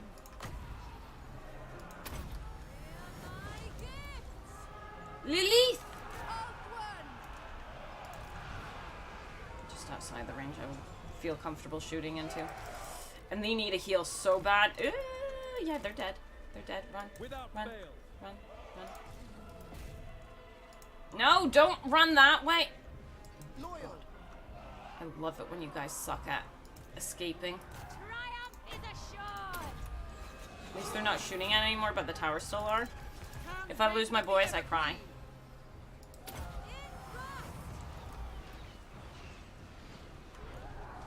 That's how it works. Okay, you did good. You did lovely. Get in there. Fuck them up. Sorcery. Archers! Orders received. Orders received. Take this away from them. Asor Archmage. Handmaiden of Alariel! Give me my heals back. Ready! The winds rise! Swiftly! You're it there! That will be them too, which is really good. A lot of pain, a lot of suffering. Walk off the board already. Ma'am, I need you to stop that from happening. Observe my radiance. Oh yeah, that's locked. Duh. Come over here. It's locked. Do I bring the Dryads back in? I'm not sure. Archers! I gave you clear directives to come up here. Yeah, ma'am, you keep harassing. Guardian! Guardians! Isha. Libra. Lethane! Bleak swords. Tireless! Oh, we are starting to gain the point. Willingly! Alariel. Yenui.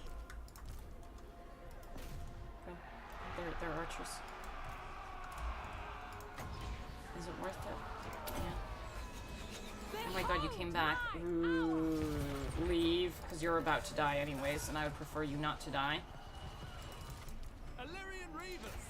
Oh my god, the towers are gonna kill him. Ooh, too much pain. I put too much suffering over there. Alariel, kill yourself. No! Wielder of the You suck. Loyal Guardian! Sisters, with me! Ooh, I shouldn't have walked them off the board then. Yeah, keep pushing. Because those towers do just really hurt too much. Yeah, that was a mistake. That was a mistake bringing them in. Orders! Alariel, I would like you to come back so I could heal you. Forward, sisters! So I could heal you. Under Isha's protection! Urithea! Moving out! For duty! Move. My power is yours! Maiden Guard! Guided by Isha! Like, she's still fine. Just, she's not getting anything worthwhile. Move this way. I sally forth. Warrior Maiden! Keep running. Moving forward! For the Queen! Yes! Very well! Asur, advance.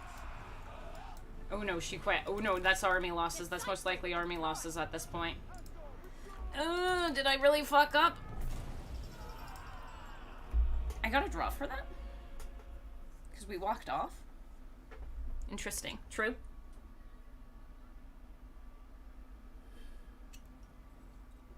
Do you want me to play fight on?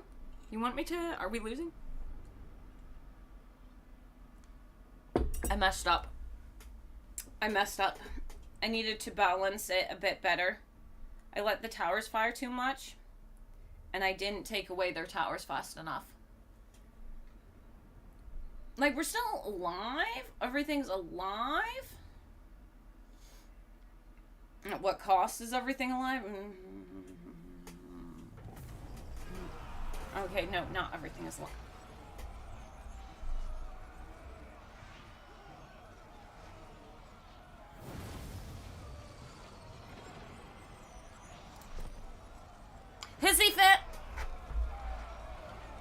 Hissy fit for a draw. A draw shouldn't have led to that result. Those treekin shouldn't have died for a draw.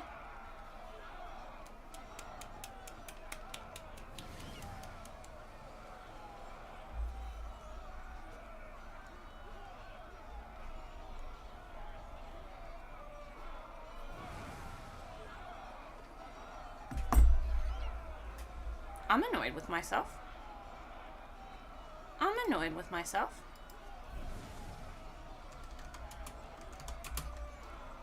I'm annoyed with myself.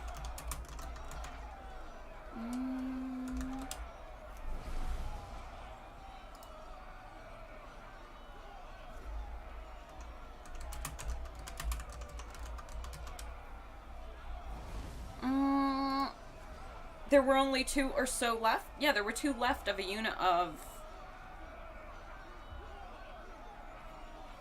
For the treekin, it shouldn't have wiped them out. The treekin shouldn't have been wiped out.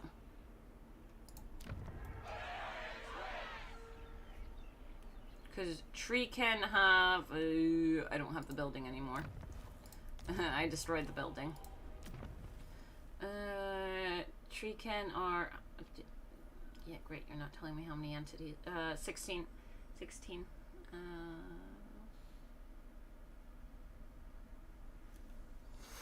Maybe they should. Maybe they shouldn't.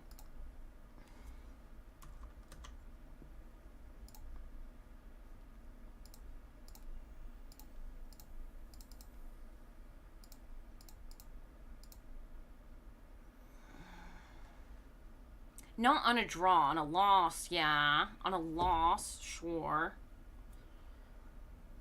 Not on a draw, though. Maybe it's because I didn't walk them off? I don't even think I should have gotten a draw for that fight. Elven Archmage.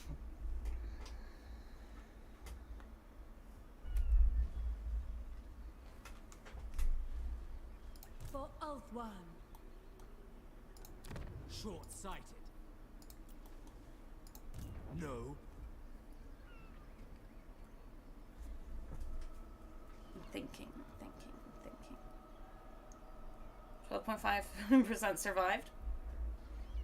We're not in attrition lands. It was a draw, so it wasn't actually a defeat. At least that's what the game says. Start Bloody Alariel tomorrow? Throw Hissy Fit and start... Or rather, they count as a loss for the initiator? Maybe. Draws count as a loss for the player? Oh, do they? Interesting. It should have been a close defeat, to be honest. It should have been. Look at campaign stats. See what the game says.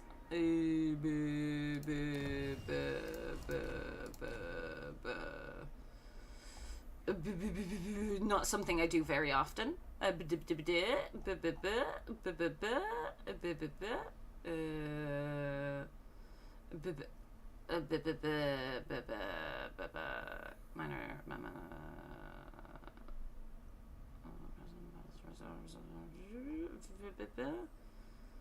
Battle victories, total victories. Minor settlement losses. Minor settlement battle defeats. It did count as a defeat. You are right. The draw did count as a defeat. They shouldn't call it a draw then.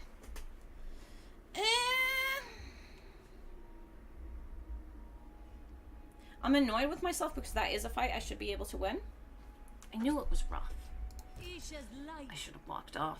I'm making decisions based on all the things. This BS draw should be badges of honor. We need a mod that places Kugoth in Averlorn for their start, but he wears Alariel's dress. I would actually play Kugoth in Ulthuan. That would be a very, very, very painful campaign. I'm not sure if we could actually honestly handle that. The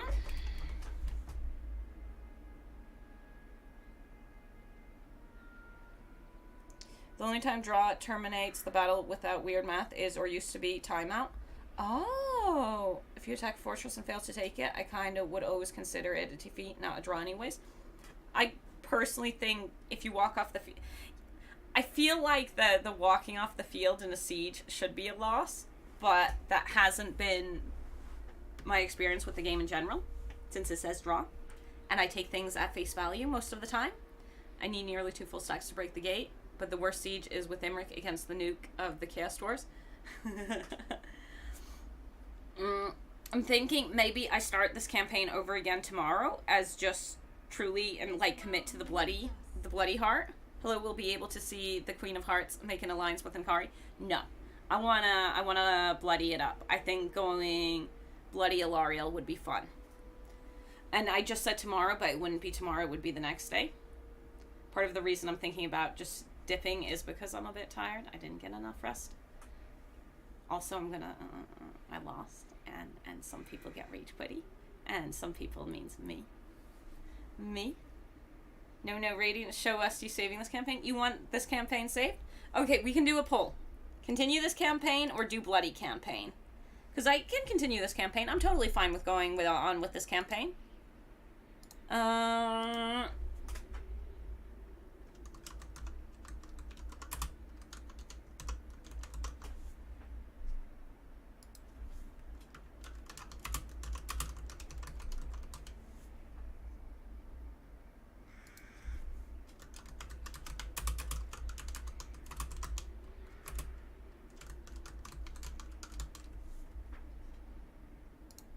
I'm not putting Hugoth on the poll again.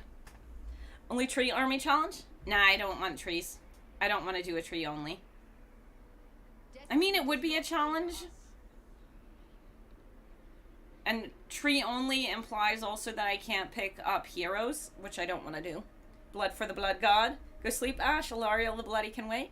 I'm fine with either. I'm totally fine. Like, we can continue. If we are trying to save it, the next thing would be... I might need to back off. Do I need to back off? Never. We've got a decent amount of movement. He is pretty damaged if he attacked us. We lost my favorite units, which I don't technically need. We fight for the greater good.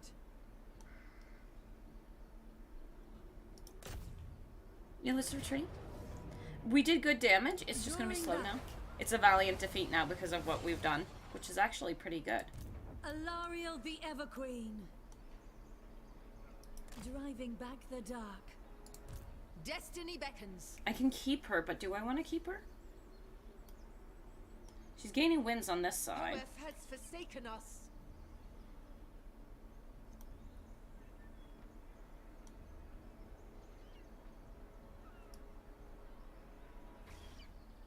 Carried by magic.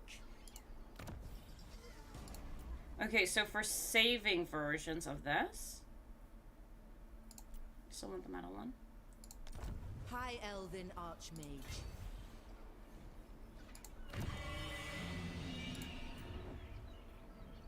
I don't actually have that much money.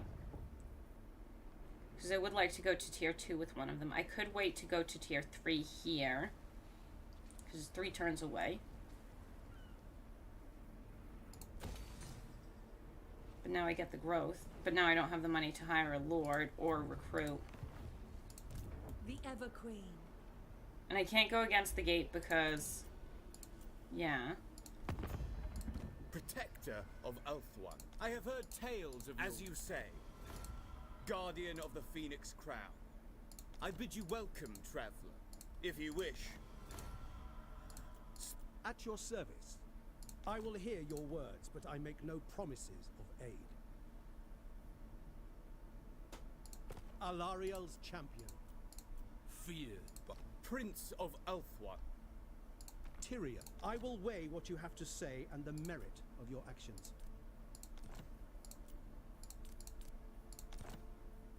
It's getting there. Defender of the Prince. Defender of the Phoenix Throne. Hunger for souls. What would you have of me? What? Fear my mal. Malevolent. No wars I can join, because I don't want to join the Kothic War. That'd be enough Limitless talent. for nothing. I wouldn't be able to take the gate, but I it will would hear be your worth words, but I this make for no me. promises. Very well. Except maybe not, because wars might be declared on him. I think that's how I'd go with it. Start a bloody new Alariel? Start a bloody new Alariel is winning, so maybe we'll do that. Can I abuse my mod powers to swing the vote in the favor of continuing this campaign? Nope. Save and continue as bloody Alariel. Go sleep, Ash. But. If he is Alariel champion, he should do as he is told. He should do as he's told. Agreed. But I think sleep might be a good idea. Auto-resolve gives me a win. Only kills 2. But we're gonna fight it anyways and heal up. It's gonna be really awkward because they're gonna come in from behind. So let's get a good victory here. But we did make a bit of a whoopsie. Oh, a little bit of a whoopsie-doopsie. RadiantAsh, one of the 2 is the hero, though. Oh, yeah. We're not auto-resolving that because of that. The hero is important. So they got 1 pony, 2 archers, and the artillery. Okay. We can handle that, I think. Yeah, we're coming in from a really weird angle.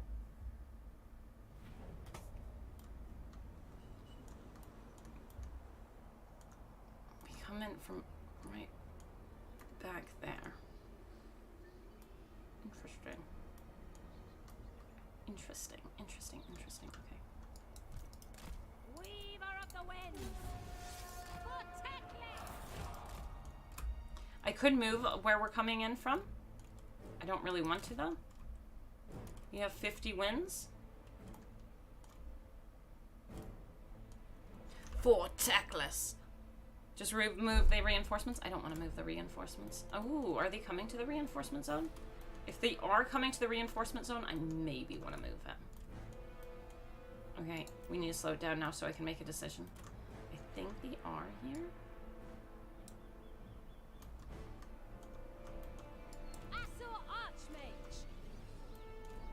Which means moving it back would be acceptable now, but that's just going to move the time again.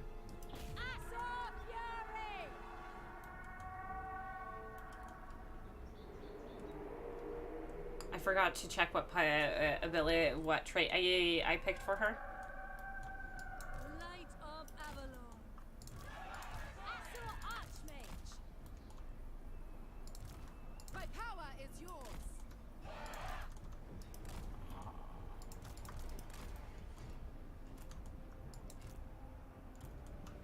Alariel the Everqueen. We don't know where the artillery is. Guide me. Under her protection. The Everqueen. The Everqueen. Out one. I keep chasing that. Alariel the Everqueen. Assyrian's fire. Alariel. Still don't know where the artillery is, which is interesting.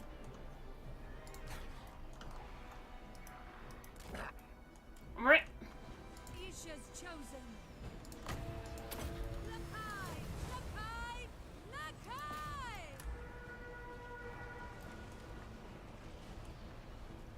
Led by Hoat! I see my path! Now we can get even better value in by getting the heal on all 3 of them. Alariel the Everqueen. For order! For duty! Hold! We away! It will be done! Isha! Lithra! Handmaiden of the Everqueen. Alariel approves. Alariel approves. Onward! Yeah, she sure does. Asa! Attack! Archers! Orders received! Just balance it. Handmaiden of the Everqueen. Oriol! The most potent spells! I am doomed! Honestly, yeah, melee. It is my destination! Loyal! Without fail! Servant of light! In front! Asur Archmage!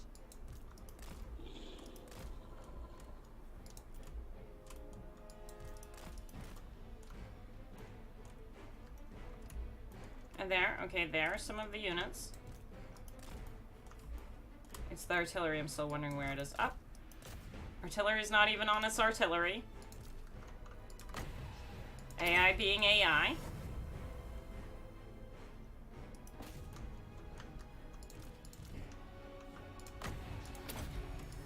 Move back, move back.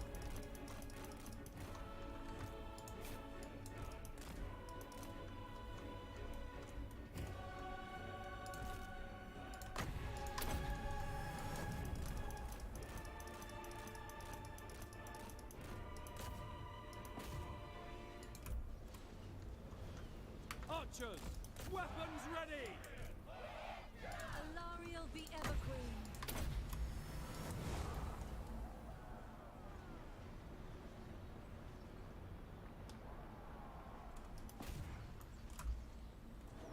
Unlimited power!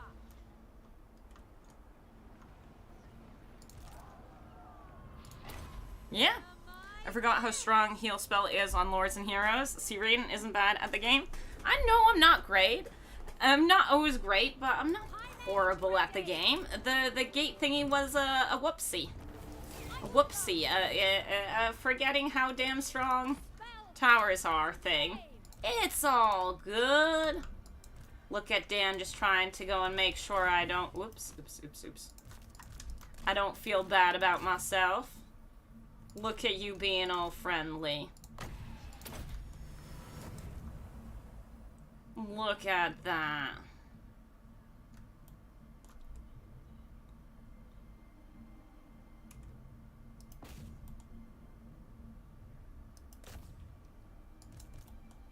Look at you. And now we're in much better shape because we fought it. Still doesn't really mean we got enough, but hey, we're doing it. We're doing it.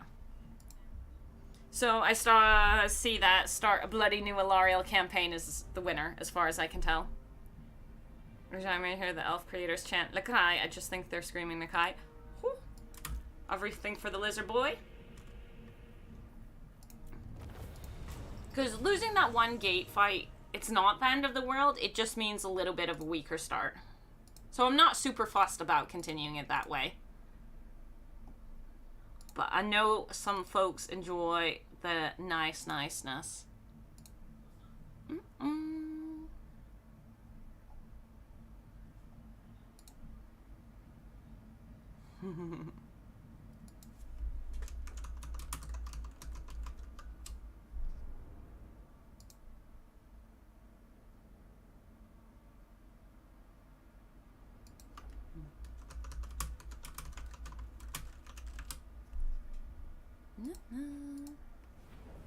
A big Baldur's 3 gate update to improve the kiss.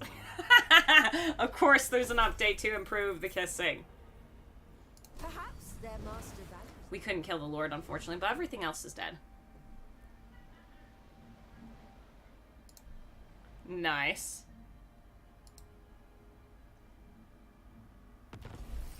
Shadowheart and Radiant.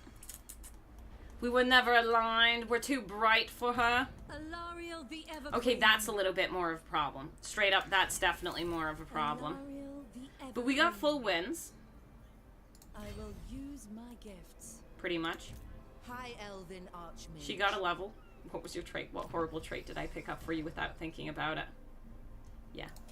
Okay, we'll start a bloody Alariel campaign tomorrow.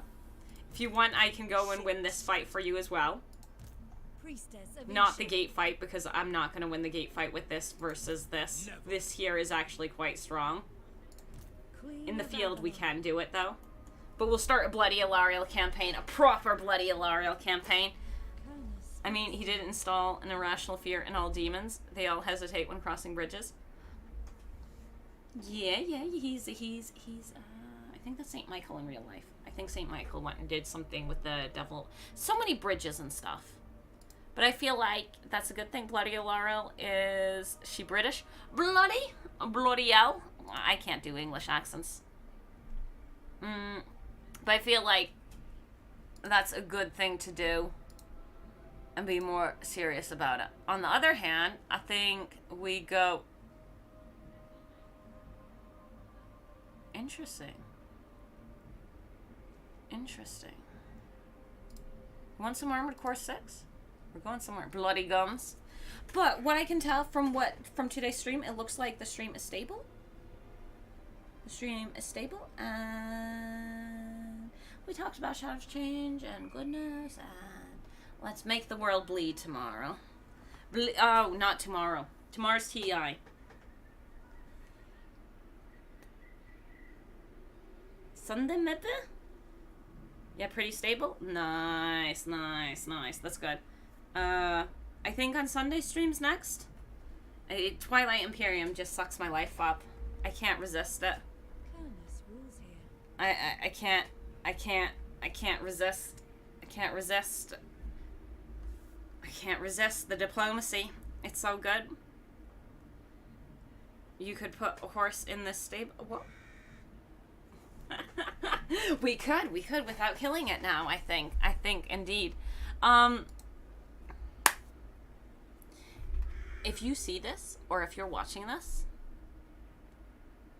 do you have a favorite faction for Twilight Imperium? At the same time, good night, have fun with some Armored Core. I know that has nothing to do with Warhammer, but you know, maybe you like mechs. I played old version of TI, love to build fleets. I've only played 3rd and 4th edition, so if it's older than that, I've never played it. Radiant has a new obsession with Twilight Imperium. No, I've just, at the moment, there are people in the country. There are people in the country who will play Twilight Imperium. You don't know how hard it is to find people who are willing to sit down for 8+ hours to play a board game. You don't understand how hard life is trying to find people who sit down. Oh yeah, Ben knows. See, you could. It's so hard. Like, I enjoy streaming, but if right now I have the option of playing the game that I never get to play, because who's going to sit down for 8 hours for a strategy game? And especially if we play at my place, we're not allowed to leave, because if we leave, the cats will attack. And we can't. Is there not a stream version yet? No. Well, you can play it on Tabletop Simulator, and then there's somewhere else where you can play it on. And then people would need to be comfy with it. I personally sit behind my PC for 8 hours all the time. Yeah, Dan. But imagine if it wasn't behind your computer all by yourself. It was in a room with a bunch of people, because that's the next hurdle. I happily will sit behind my computer 8 hours. I'll happily sit behind my computer for 16 hours playing games. But then, depending on what we're doing, do I want to say... Yeah, social interactions. Adds the next, it's the big hurdle. People, exactly. Unless we're doing something I really want or enjoy, I don't know if I want to hang out for 8 hours. No offense. I don't know if I want to hang out for 8 hours. That's big commitment. Yeah, with lots of people now pass. Exactly. So for the people who enjoy specifically this type of nerdiness, the next hurdle is hanging out with people for that much time. I like social interactions, but it tires me out so much. Yeah, same.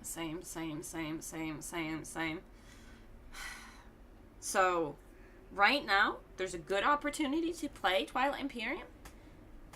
I'm gonna fucking take it. I'm gonna take it. I'm gonna be excited.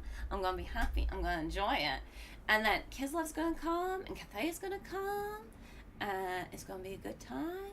And Ilariel's gonna come and bleed the world. It's gonna be great. Have fun reading it. Thank you. So, I appreciate y'all. Maybe one day I'll share the Twilight Imperium with you. Then you find out the truth. That I will lie to you over and over and over again, just so I can win.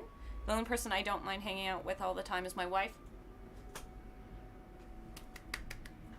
I like that answer. Good answer, Ben. Very good answer. Very good answer. Good night. Dan, I see that. Good night, everybody. Have fun. Let's play Twilight. I'm gonna see you soon. Toodaloo.